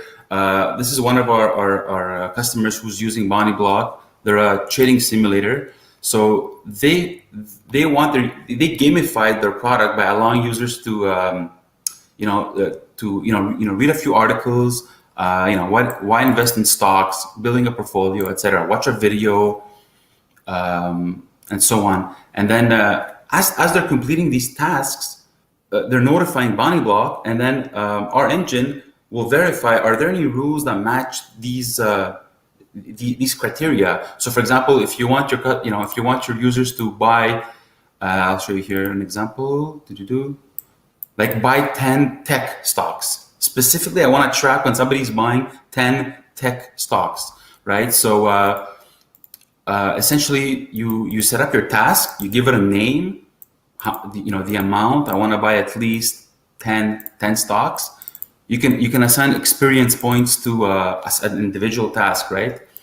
And then you define the rules, right? So the order side is a buy, the industry is tech, the security type is an equity. So by defining this little metadata set of parameters, it generates this kind of a string, a JSON string that allows you to then, when somebody is buying anything on your platform, if someone is placing trades and they're buying, selling, whatever it is, if it matches your defined metadata, boom, our engine will track it, and then it will notify you whenever it's completed. We notify you with a payload, and you do what you want. You can reward a user, you can give them a crypto token, etc.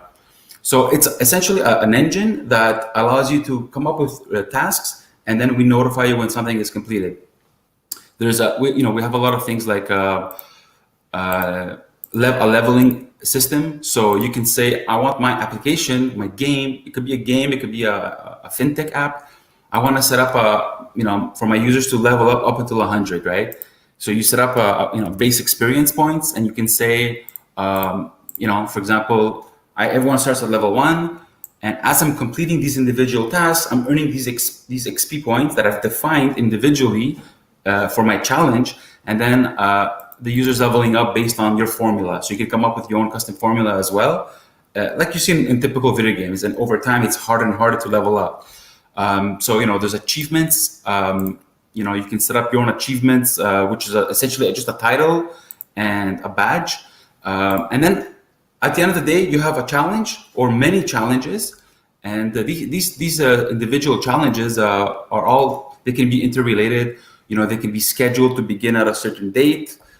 They can have prerequisites. So you can say, I want my users to do the bronze challenge before the silver one begins, etc. So you can create these prerequisites with them. You can assign some points to them. Points are used internally for you to allow ranking the users. So how many people completed how many tasks, right? So you get to see how many tasks someone completed, how many points have earned, and they're all ranked in a nice leaderboard. Everything here is it's a platform, right? So we have API exposed to the applications to hook up and integrate their app with our engine. It's EOS.io based. So we started with EOS.io. It was at the time, and I believe it still is. It's one of the fastest writing blockchains. And the way we leverage the blockchain technology is when you as you're defeating monsters and earning experience points and doing all these things, they're checked on the chain, right? So it allows you to verify and audit and make sure things really did occur before you're handing out a reward. So we have this verifiability system where you don't necessarily have to give something automatically. You could maybe verify that they did a certain set of steps, and then you can reward them. So the blockchain technology is great for that because it makes things immutable and transparent. So on our dashboard, you get to see some analytics. How many users have logged tasks today in your application. You can have several applications, several projects within your maybe multiple games within your company. And you get to see like this user for this project, this is what they've logged in terms of what actually they did. And then you can watch it on chain, and you can see that, on a block explorer, you can see that, this did happen at this time, right? So it kind of makes things immutable. It cannot be undone, right?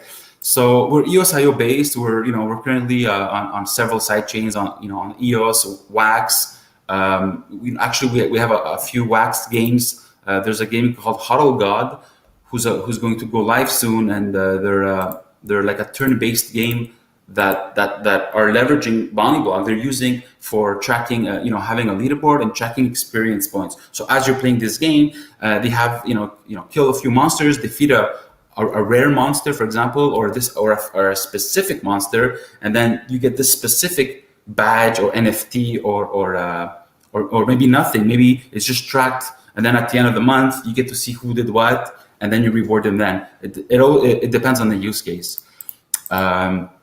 So we don't have a token. Bountyblok does not have a token. We're just a tool. We don't have a reason to have a token right now. It never really made sense, even though it's very simple to make one. We're just essentially a tool that helps connect any application, especially fintech, edtech, and gaming. Those are our main targets right now, and we've been getting a lot of traction and momentum and demand by these industries, and we're constantly adding more tools and features based on what our customers or our existing users are asking for. Again, to give you a few more examples, Prospectors is a game.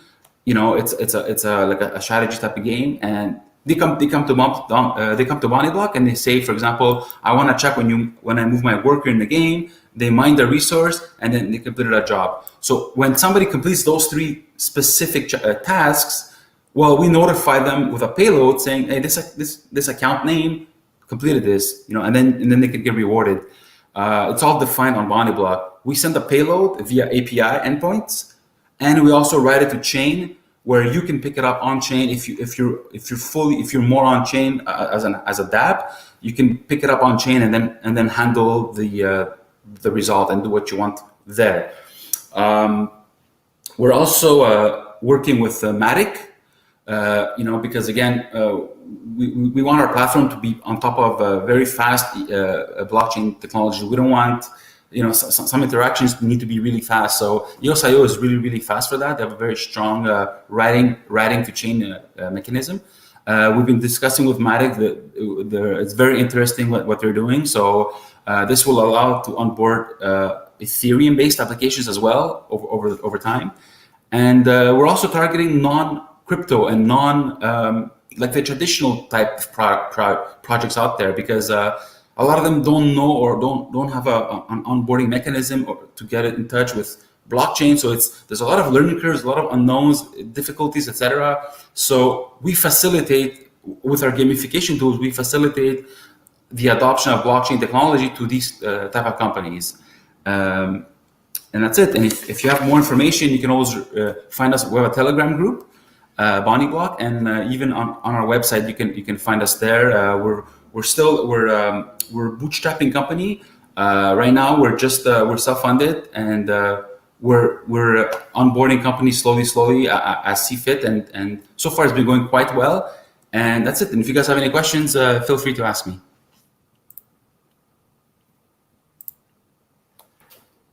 Thank you, Dimitri. All right, let's see if there's any question. There's always a short delay, a few seconds. If not, our next speaker will be Tanya. Jasper. Yes. Hello. Yes, maybe a bit louder, if you can speak a bit louder. Absolutely. Let me see if we can see my screen. 1 second.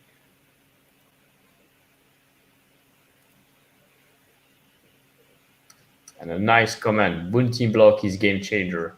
Thank you, Dallas. Yep, we can see your screen now. Okay. All right. Perfect. Tell us more about CryptoMibs. Can you hear me okay now? My name is Tanya. Online, you might know me as Jasper, and I'm here to talk about our project, CryptoMibs. Now, we have a history. We've been implementing centralized systems for a very long time. So we were very excited to learn about blockchain technology because we know a lot of the challenges with existing applications, such as data integrity, security, transparency. So when we decided to jump into the blockchain space, we set out our mission. And our mission is to be the enabler in the mass adoption of blockchain technology by showcasing its benefits, contributing to its development, engaging in a disruption of existing industries, and educating the general public. And as many of you have already said, the best place to do all that is in the gaming space. So we started thinking about what we wanted to develop and how we wanted to enter this space. But we wanted something that would really reflect what we're about and what we wanted to showcase. In blockchain, especially, we're big about it being decentralized. We feel that that's very strongly about that we have to get there at some point. I know that's difficult now, but we want to get there. We're big about the redistribution of income and allowing people like gaming and stuff to profit and not just being the big companies that make money. We want to showcase the cross-functionality aspects of blockchain, and we're very big about collaboration and keeping it simple. So as we were thinking about what to look for, we started looking at games that we wanted to develop that would be great in the blockchain space. And we started looking at something very simple, which was marbles. Now, marbles have been cool in video games for a long time. So even back in 1984, Atari had a very successful marble game. In the early 2000s, Garage Games had, through Sega, they had a very successful marble game.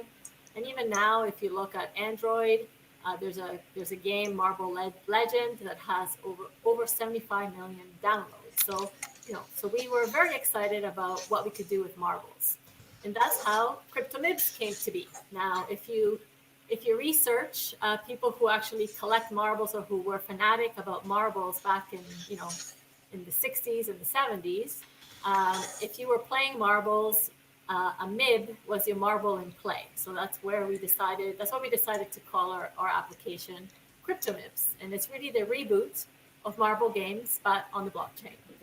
And we've been creating a platform that has, to showcase all the aspects of blockchain gaming, with the gaming aspect. And we have a whole bunch of games that we are working on and that we have live. There's a marketplace and the economy component.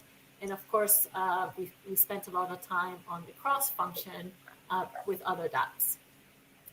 Now, we do feel that we're a bit different from other games that are out there. One, we feel with marbles, there's endless opportunities for customization.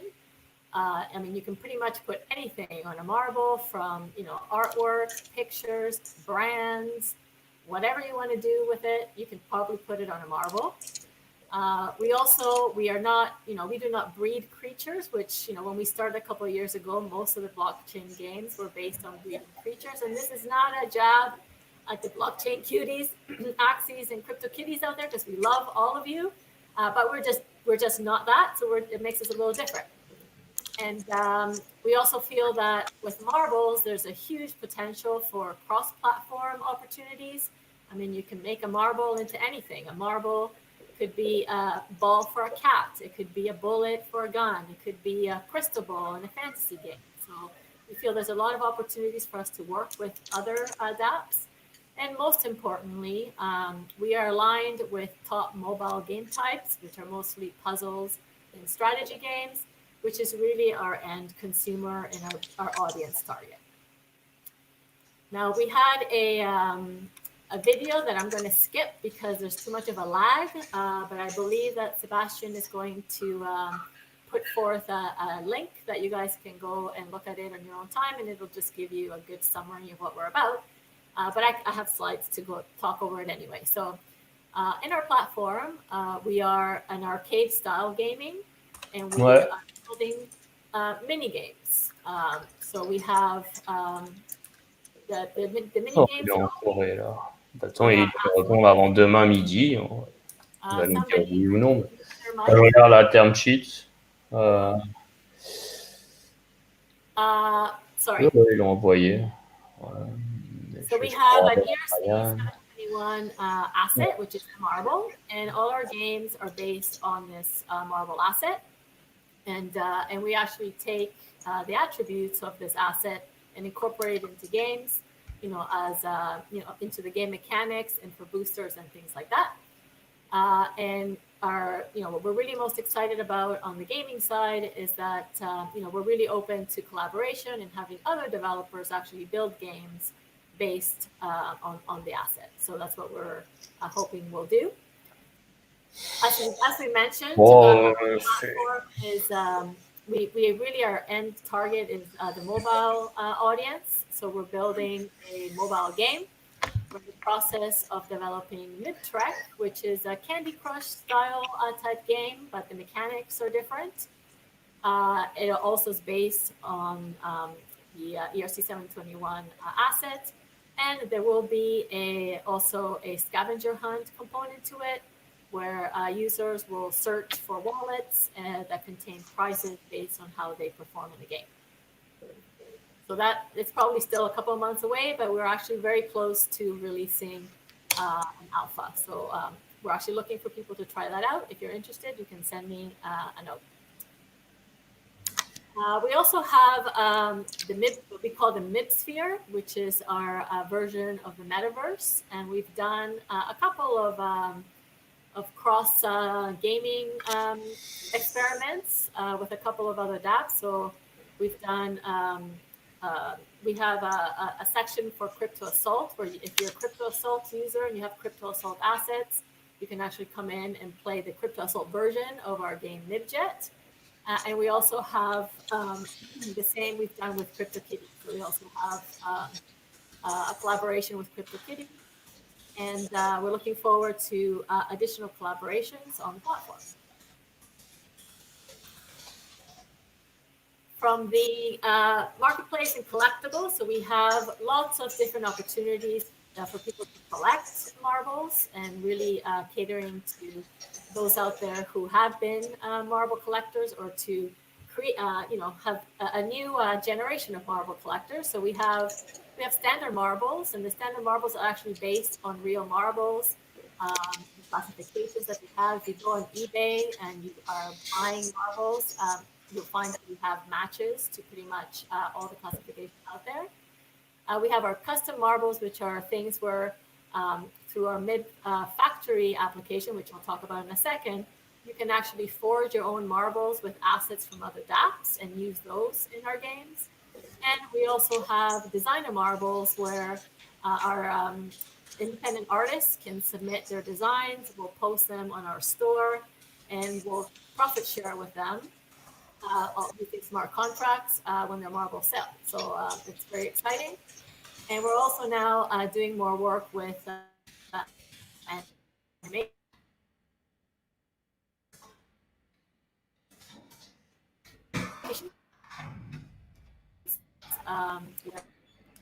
We're being a little bit pioneering in the base here, but we're able to create some pretty exciting designs, and are not very, they're not hogs on memory and space. So that's what we're working on from a collectibles perspective.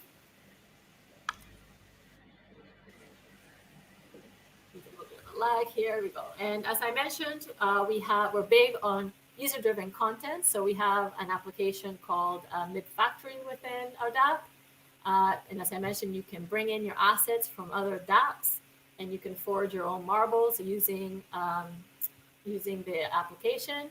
And we're actually also now working on an extension of that, which we're calling Mib Fusion, where you'll be able to bring 2 or 3 marbles together and fuse them together, and it'll do a fusion of the colors as well. And you can actually tweak your colors to create your own versions. And we're also going to use this application as part of our mobile scavenger hunt. So that's in the last stages of development as well. As everybody has mentioned, user adoption has been a challenge, and we've had the same difficulties as everybody else. So we've created an in-game currency. We call it tickets, trying to keep with an arcade style feel. And essentially, our users can earn tickets by either creating a new account, by beating levels in the various games, by staying, top 3 on the leaderboards that we have. or just by daily login and rewards. But you can also buy tickets, and you can buy them with Ether, or you can buy them with fiat through a PayPal account. And then those tickets, you can use them for various things, such as buying lives to play, to get additional lives in the games, or you can buy assets from either our application or from other dApps, and I'll talk about that more in a second. We have a marketplace, so we have we have our MIB store where you can search and buy new marbles for Ether, but we also, and we have just released about 4 weeks ago, we released additional functionality where users can actually make offers for MIBs that are owned by other users, and you can make offers with either Ether or tickets. So that's hoping that will help with the interaction. And now you no longer have to go to OpenSea or other third-party marketplaces, but you still can, because the assets you can buy them and sell them anywhere. We also have asset trading marketplace.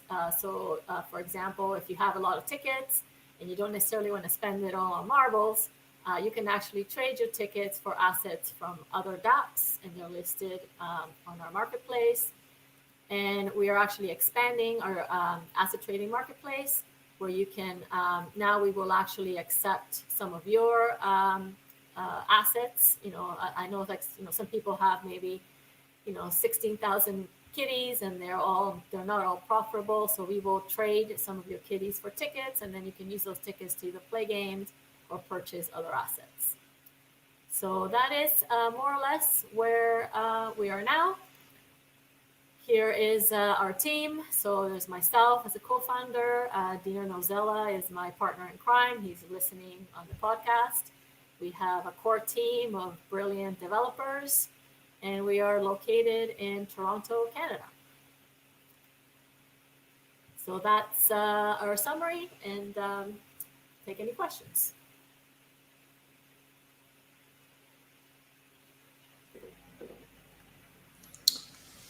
It's really cool. Can you give us maybe some stats, like which are the most popular marbles or most popular dApps art integrating into your marbles? Well, we have the most popular marble is actually a Lamacorn marble, because the marble actually has powers in all the games. So that's the rarest marble. But we also have depending on the availability of the marble. So for example, the Fancy Swirl marble, which is the most common marble, but it's also the one that will get you through, will help you through the earlier levels of the games. And as you progress to higher levels, then it's the rarer marbles that actually play a more of an impact. Excellent. I don't see any more questions from the audience on YouTube, so we'll give the stage to Alex now from Azarus, but during the panel, we'll have more time for any more questions afterwards. Alex, are you here? I am. Nice to meet you guys. Nice to hear you. And thanks for having me. Yeah, welcome here. Do you have some slides to share? I do have some slides to share. Let me put them up. I actually had a little time geeking out on all those cool things that that broadcasting allowed you to do. So I'll try to keep this short and entertaining if possible, and I'll tell you guys about Azarus. So some of you guys may know us, some may not. We've been around for a while. We were one of the first company ever on the first map of the EOS.io ecosystem back before the mainnet launched. That's some time ago. And what we do is very simple. We gamify stream watching and gameplay through interactive change reward loops that increase viewership, engagement, and retention. That sounds very complicated, but it's actually really, really simple. And I have a short video to show you that will illustrate that. To Azarus. So, how does it work? Azarus is a game challenge platform that allows players to earn credits, called Azers, that can be redeemed for valuable rewards such as in-game items or other digital assets offered up by our partners. It's simple, fun, and rewarding. To get started, look for the Azarus icon on your favorite creator's broadcast screen and link your streaming account to Azarus. Once you're connected to the Azarus extension, questions will pop up in the broadcast window. If you answer the questions correctly, you receive Azers. When you've earned enough Azers, you can go to the Azarus shop to redeem your Azers for codes that can be redeemed on your favorite games online stores. And that's just the start. So what are you waiting for? Jump in and play rewarded with Azarus. All right. So really the way Azarus works, we use two main components. One is an extension currently on Twitch that allows viewers to interact with the show.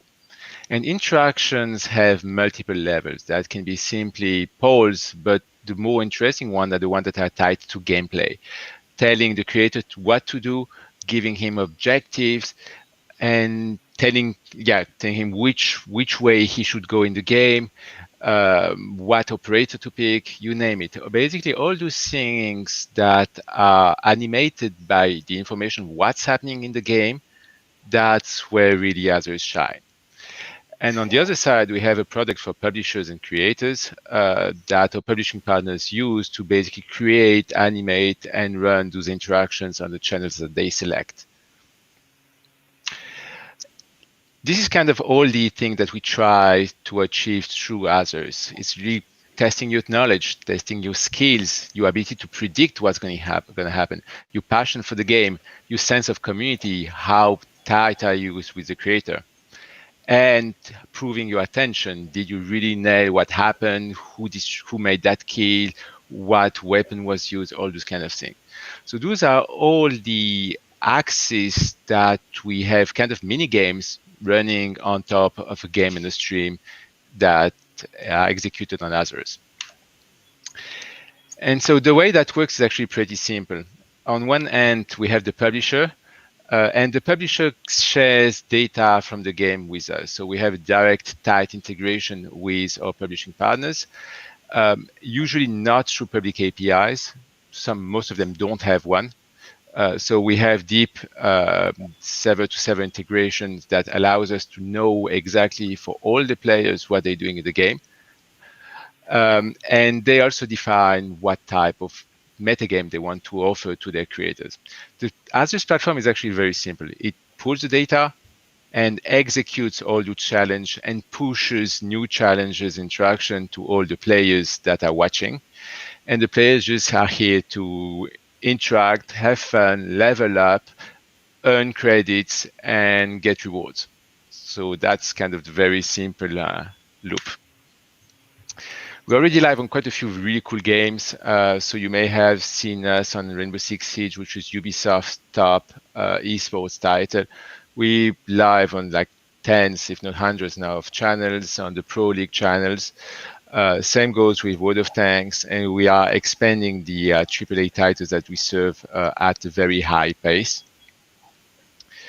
And yeah, so that's super exciting. If you guys play any of those titles, you should check us out on Azarus.io.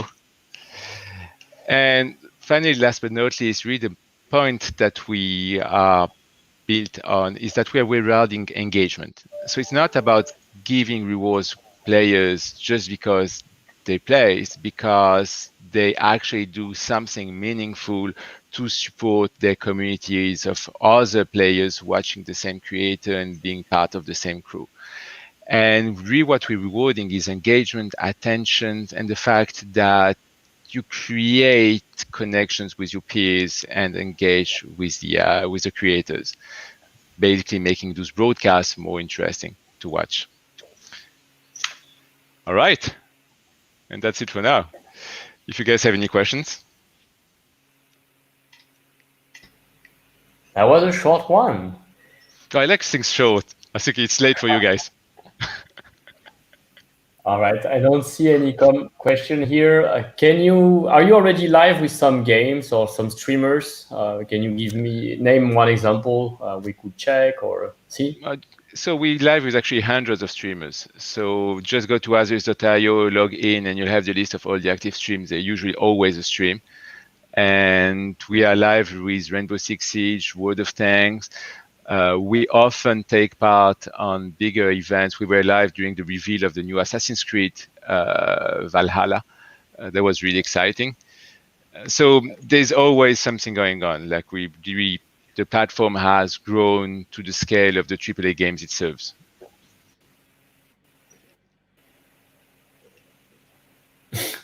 Cool. Bon, now we are going to move to the next speaker and finally the panel. Edgar from EOS Costa Rica. Are you with us, Edgar? Yes, I am. Can you hear me okay? Yes, all good. How are you today? I'm great. So I'm going to share my screen. Can you see my my slides here? Absolutely. All right. Excellent. Well, it's great to be here, and thanks for inviting us in this new members. My name's Edgar Fernandez. I'm co-founder of EOS Costa Rica. We are a blockchain development firm based out of San Jose, Costa Rica. So that's in Central America and Latin America. But we've had over 8 years of experience working with blockchain technologies and over 30 years experience in technology in general. So we're a small country, but we've been in tech for a while. This is the other co-founder is also my brother and the tech lead. We focus on 3 distinct areas. One of them is infrastructure for EOS.io based blockchains. The other one is enterprise development of blockchain based solutions and open source tools. So we are a group of close to 30 developers now in Costa Rica and working on different areas. This would be our first kind of jump into the gaming sector, and we're really excited about that. We think there's a lot of potential. We have been focused mostly on enterprise. So one of our projects or main projects was integrating ERPs into a blockchain for a large accounting firm. We've also worked on blockchain-based logistics systems for containers and ports. And we recently launched an open source rating platform, so on-chain ratings.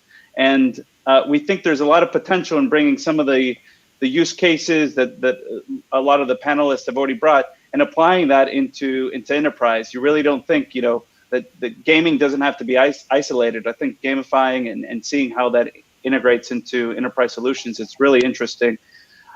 So we wanted to showcase something that we just launched. It's in beta. It's called EOS Rate. As I mentioned, we're based on EOS.io technology. But this is a app that allows you to rate in the sense the governance of a chain, right? So in EOS.io, that's called block producers, but that could be validator nodes or mining pools if you want to talk about different protocols. This allows you to log in with a wallet and rate in 5 distinct categories.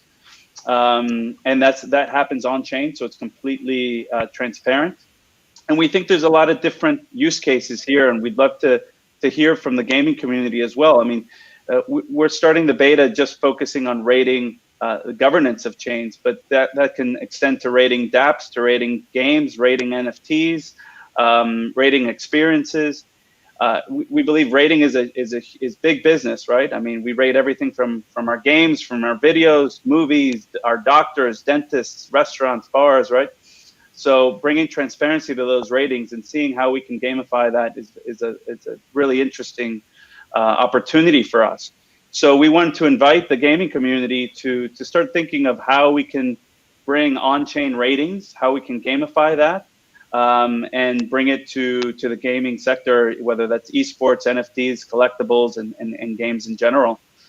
So we did want to highlight that. We are part of a larger blockchain ecosystem in Latin America, specifically in Costa Rica. So also if we have members that are looking to collaborate in Latin America or in Costa Rica specifically, we've got a large talent pool of developers in a small country, and an active gaming ecosystem as well, whether that's esports and gaming developers that are happening in Costa Rica. So we'd like to try and merge the gaming sector, the Blockchain Gaming Alliance, enterprise blockchain, and a lot of the great applications and solutions that the members are bringing to the table. So, some of the things that we've mentioned, again, we've been focused mostly on enterprise. So working with a large accounting firm, EOS Rate, as I just mentioned, a rating system. We'd like to see how that can apply to other games and even assets inside of games.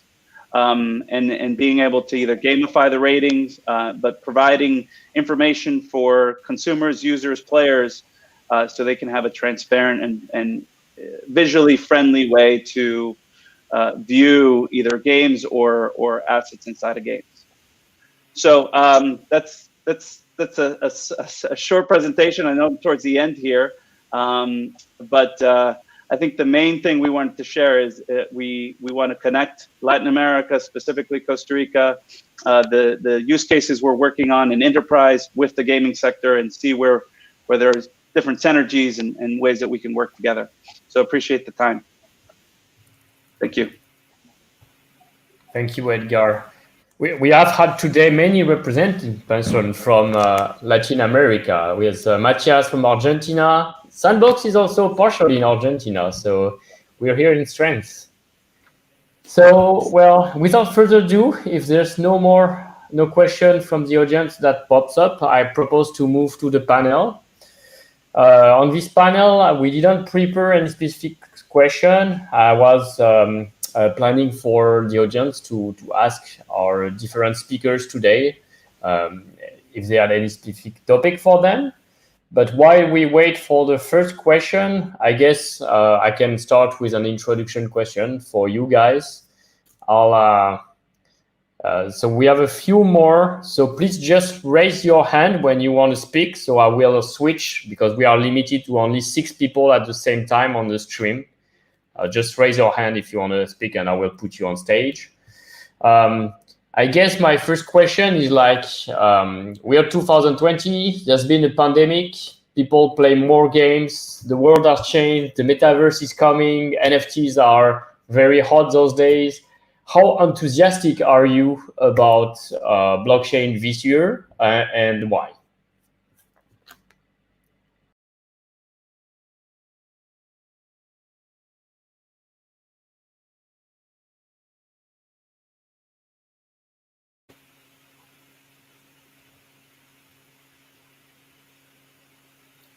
Hello, well, from a CryptoMibs point of view, we're very excited about blockchain and NFTs because this is really the opportunity now that we have an audience that may not have tried blockchain before, but because they're home, they're stuck at home and they're looking for something to do, that they might try some of these blockchain type games and get into the NFT space. I think the challenge is that we still have to figure out a way to easily onboard people, especially people without a tech background. But I think the potential is there, and we can definitely use this to the advantage of the industry to advance it further.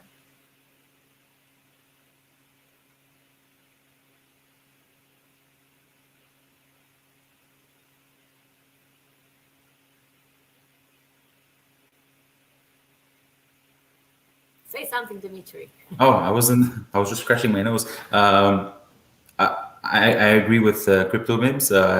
Yeah, I mean, even ourselves right now, working from home, we've never been this busy, and everyone's at home.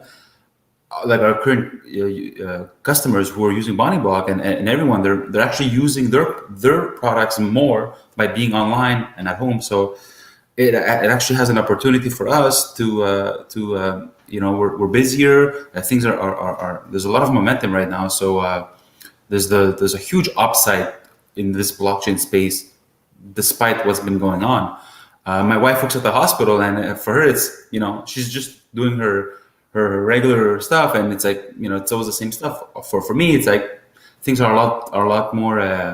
I would say a lot of momentum right now. Yeah, everybody wants to get involved in the crypto world. I don't personally hold a lot of tokens. I'm not into the trading aspect. I'm a tech guy, so I'm more into the blockchain tech aspect of it. And I love to see like these new use cases that are coming out of this whole thing. So yeah.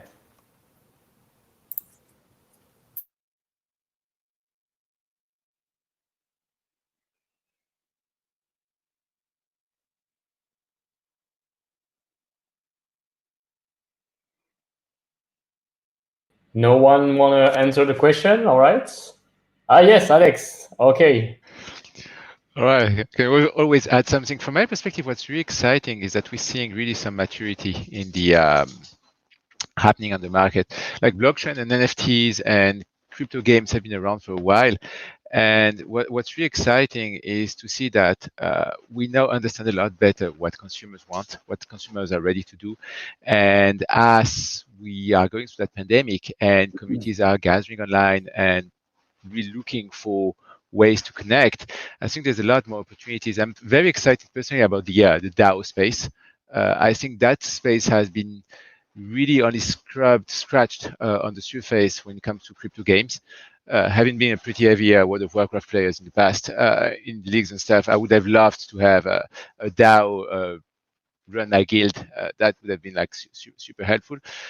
So I think it's beyond the NFTs, blockchain is a source of trust and transparency. And in a place where we cannot have a human contact anymore because we're beyond the screens and we have to basically create trust out of pure ether and webcams, I think there's a ton of things that are going to emerge that makes a ton of sense and that will be just accelerated by the current situation.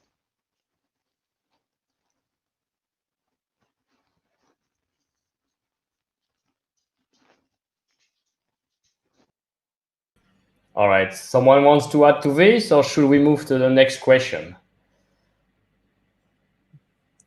Maybe next question. All right, next question. So, well, this question. So next week we will have a new event with the Blockchain Game Alliance on the topic of women in games, blockchain games, and NFT. Today we were lucky to have already 3 women representing the industry, so that's quite unusual. But I think we are hopefully leading the way here. Why do you think there is the blockchain is an attractive space for women founders? Or don't you think? And why? What can be done to make it more attractive in this case? All right. I don't know whether blockchain is specifically is more attractive for women. I think it's just that there are more women coming into the tech space and finding opportunity in using emerging technology like blockchain or even AI. I think there are more women going to that field as well. It's just really more women going to tech in general now. And I think we see the opportunity here. We see the kind of creative and interesting things that we can do.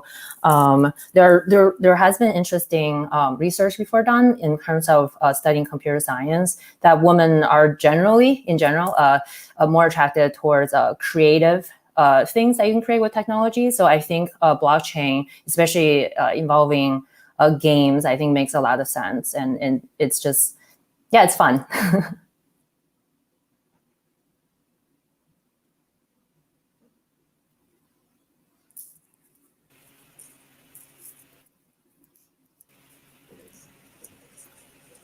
Yeah, I mean, if I can, I agree 100% with what you said. And I just think in general now there's, I mean, I'm a bit older than most of you. When I started studying engineering, and there were very few women, but there's been a big push to have more women in the technical fields, and I think we're finally starting to see that. And there's a lot of programs. I mean, I know in Canada there's a ton of programs to try to push women into the tech space. I mean, I actively work with Crypto Chicks, for example, and groups like that are really trying to push more women. So I think it's just a reflection that you are seeing more women. is not as scary or is more ingrained. Little girls. I mean, I have 2 young daughters, and I encourage them to code, and they're encouraged to code from other places. So I think we're just seeing some of the fruits of years of trying to encourage women to get into the tech field, and it's going to be exciting.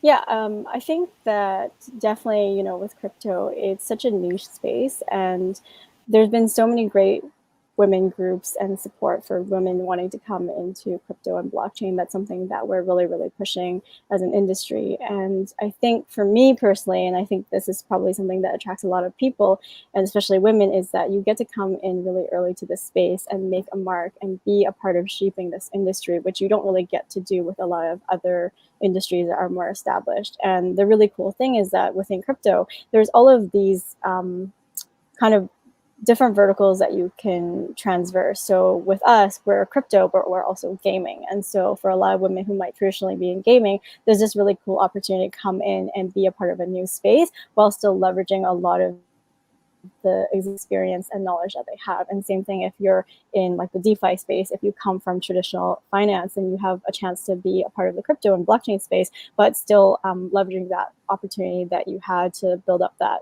knowledge. So I think it's just been really interesting for people who want to be a part of this really fast-paced and new environment to come in and just make a huge difference and be a part of that really, really early traction.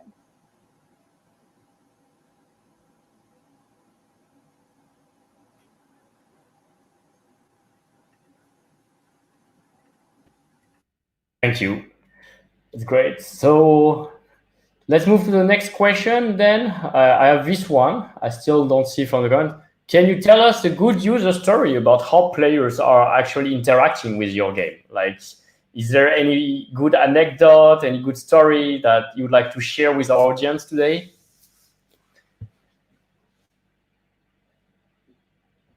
Yeah. We have, this is not the best story to share, but I think it's definitely interesting. When we're testing Alpha 1, and we were releasing very early, we really wanted to just test with players and get player feedback as early as possible. And so there was a critical bug in our contract, which has since been fixed. And basically the players will play to a certain level, and then they would just die because of the bug. And there were players that actually spent hours and hours like staying up all night playing and got to that level, and all of a sudden didn't realize what happened, died. And we immediately were like, oh my God, this is horrible. We need to update it. And the person actually messaged us on Discord. It was like, thank you so much for making a fun game. I'm going to go to sleep now. So I think it's just it's a very small community still right now, but it's so supportive. And I really love there's so many new ideas that our players and just people in the community in general, I think especially in NFT space, there's a lot of very, very creative people. And everybody has been just, supportive of projects that's coming out, no matter how small or how big. And it's just, as long as it's something that's really catered towards their core audience, I think it's been a great experience so far as developers.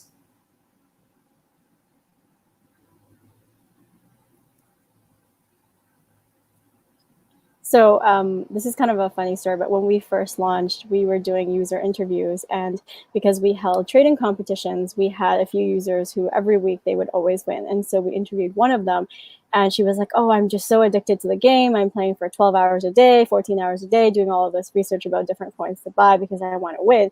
And we were like, you're crazy. Like, don't you have to go to work today? But that initial traction was really what gave us the motivation to keep going and think that there was something there for us to work on.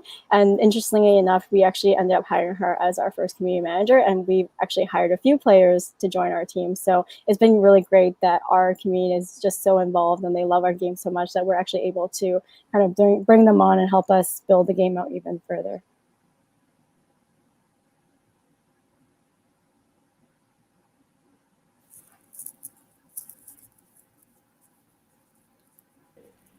Robby, do you want to share any story on your side as well, or Adrian? No particular stories. I think actually, Sebastien, you probably have the most stories in terms of all the great creators on the sandbox, because I think as far as players go, we can't forget that creators in user-generated content games are just as much players as everybody else. Thank you. Yes, well, it's quite an interactive. It's quite interesting, all the interaction we can have with our communities.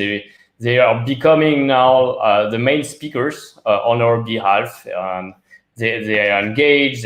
They share the news. They propagate all the new information. They create amazing content. So we just showcase their creation, and it just speaks for itself. It's amazing. Jasper, Tanya, do you want to share also something on your side, or? No, it's okay. Well, I guess then I move to the next question.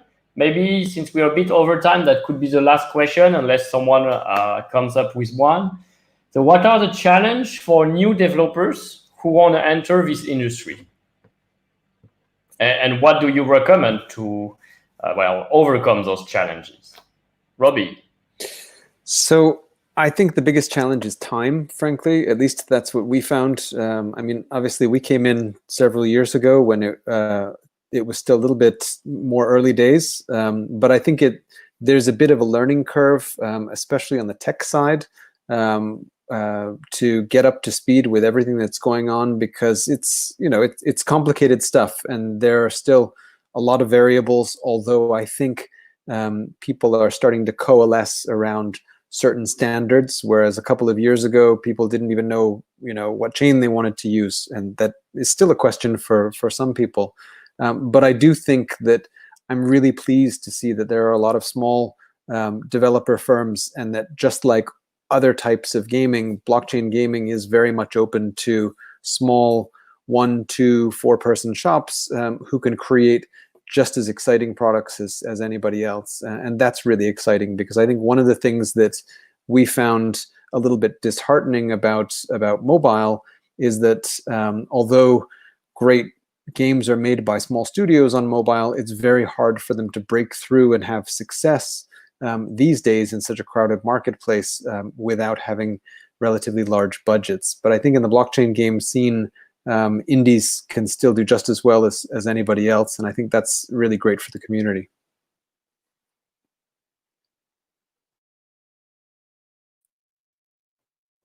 Yeah, I think I would agree to a lot of things that Bobby said, or Robby, sorry. We've had a lot of discussions in this panel here or earlier in the talks as well, that many people have started off with putting a lot on chain and then removing parts of these things and then moving them off chain later on, because it was hard. It was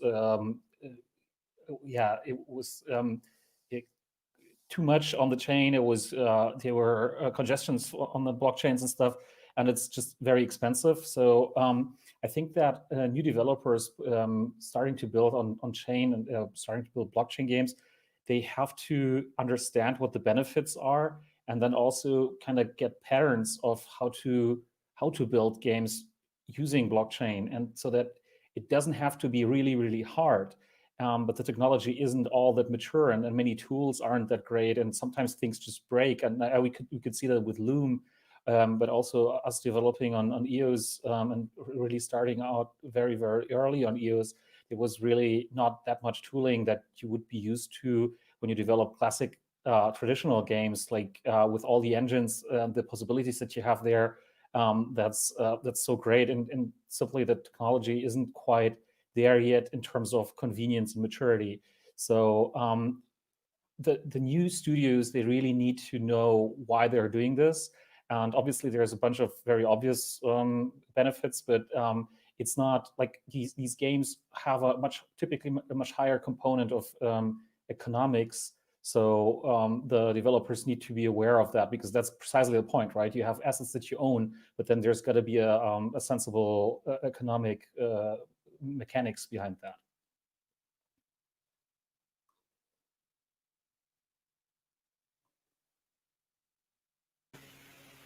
Yeah, Dimitri. Yeah, the only thing that I want to add to those comments too Yes. is that I think the builders of tools to make it easier for developers, we also need to get better at how we communicate changes and tweaks. I mean, we've been caught a couple of times where, you know, we've been using a specific tool or a specific API or a specific something. Somebody changed it, they didn't tell anybody, and they break everything, and it's a mad scramble to fix the application.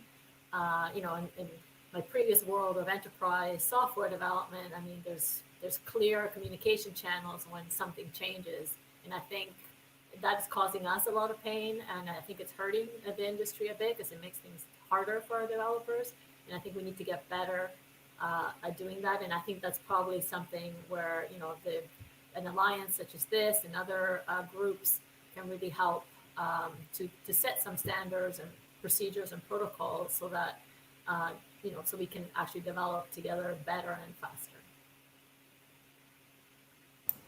Yeah, so I have to agree with what the previous have said. Like even myself as a developer, when we started, you know, using EOS.io at the time, how do you measure what goes on chain, what doesn't? Not everything can go on chain. It's not there yet. Sometimes, you know, maybe it's not even meant for that. So it's always difficult as a developer. You're building something new, and automatically you want to put everything on chain because you're passionate about the whole technology, right? So you're moving everything on chain, and then when you launch, it doesn't work in the real world, like what you theorize. So then things are slower or it's expensive, and then you start moving things out. So in my opinion, I would do the other way around, where you try to set up your system in a way where you only use what the blockchain can give you at the minimum, and add and keep adding more features on chain and into your smart contract over time. I think that's kind of an approach that we started taking, because not everything should be on chain. Like I've seen video games where you know, graphic rendering is on chain, and it's using a lot of processor. On EOS.io, it's using a lot of resources, and it doesn't. End users don't really care, you know, at the end of the day about that stuff. Developers do, because we're techies, but the end user doesn't really care, you know, what's on chain and what's not, as long as you find a way to move only the minimum required aspects of your project on chain. But that's always a difficult thing to weigh. Yeah.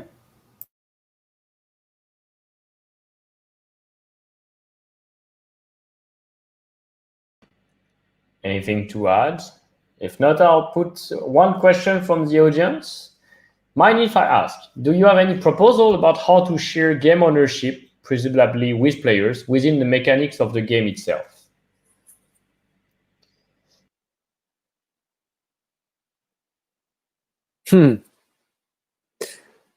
So my short and pithy answer would be, we think NFTs mean that the existence of NFTs mean that the content has become the platform. So if you own the NFTs, then technically you own some of the game yourself.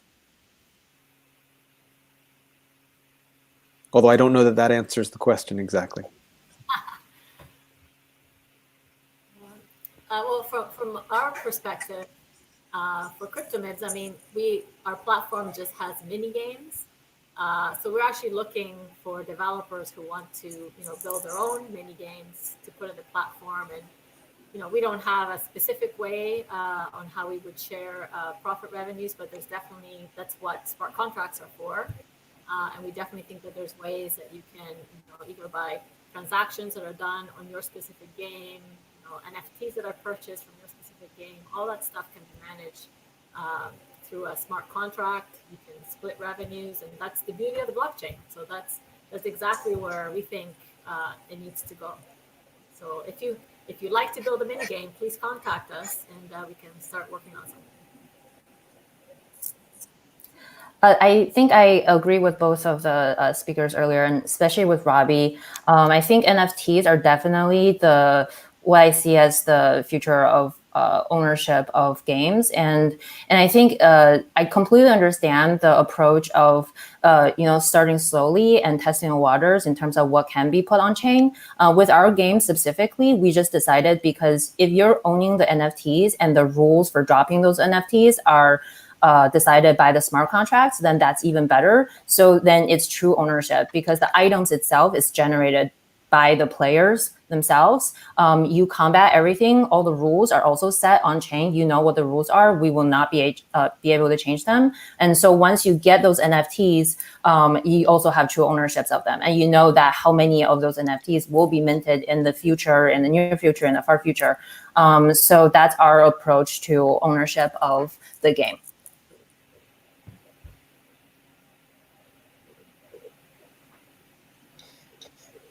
All right. Well, I think we are now over. We're a little bit over time. We went through all the company presentation. We've learned a lot today. We have answered quite interesting questions. A word for the end. Thank you everyone for watching. I hope you found this presentation, this meetup quite interesting. You've now have more games to play. You're going to try playing CryptoMibs, Ethernal, try out those platforms like Azarus for rewarding streamers, etc. Block Lords as well. And we have had some cool announcement as well. The Block Lords version 2 coming, the My Gamer Shift platform by Experimental as well earlier at the event. So this is amazing. I wanted also to thank you everyone for this event, all those speakers, and thank you. Welcome again to the BGA. Goodbye, everyone. Bye, thanks. Bye, thank you. Bye.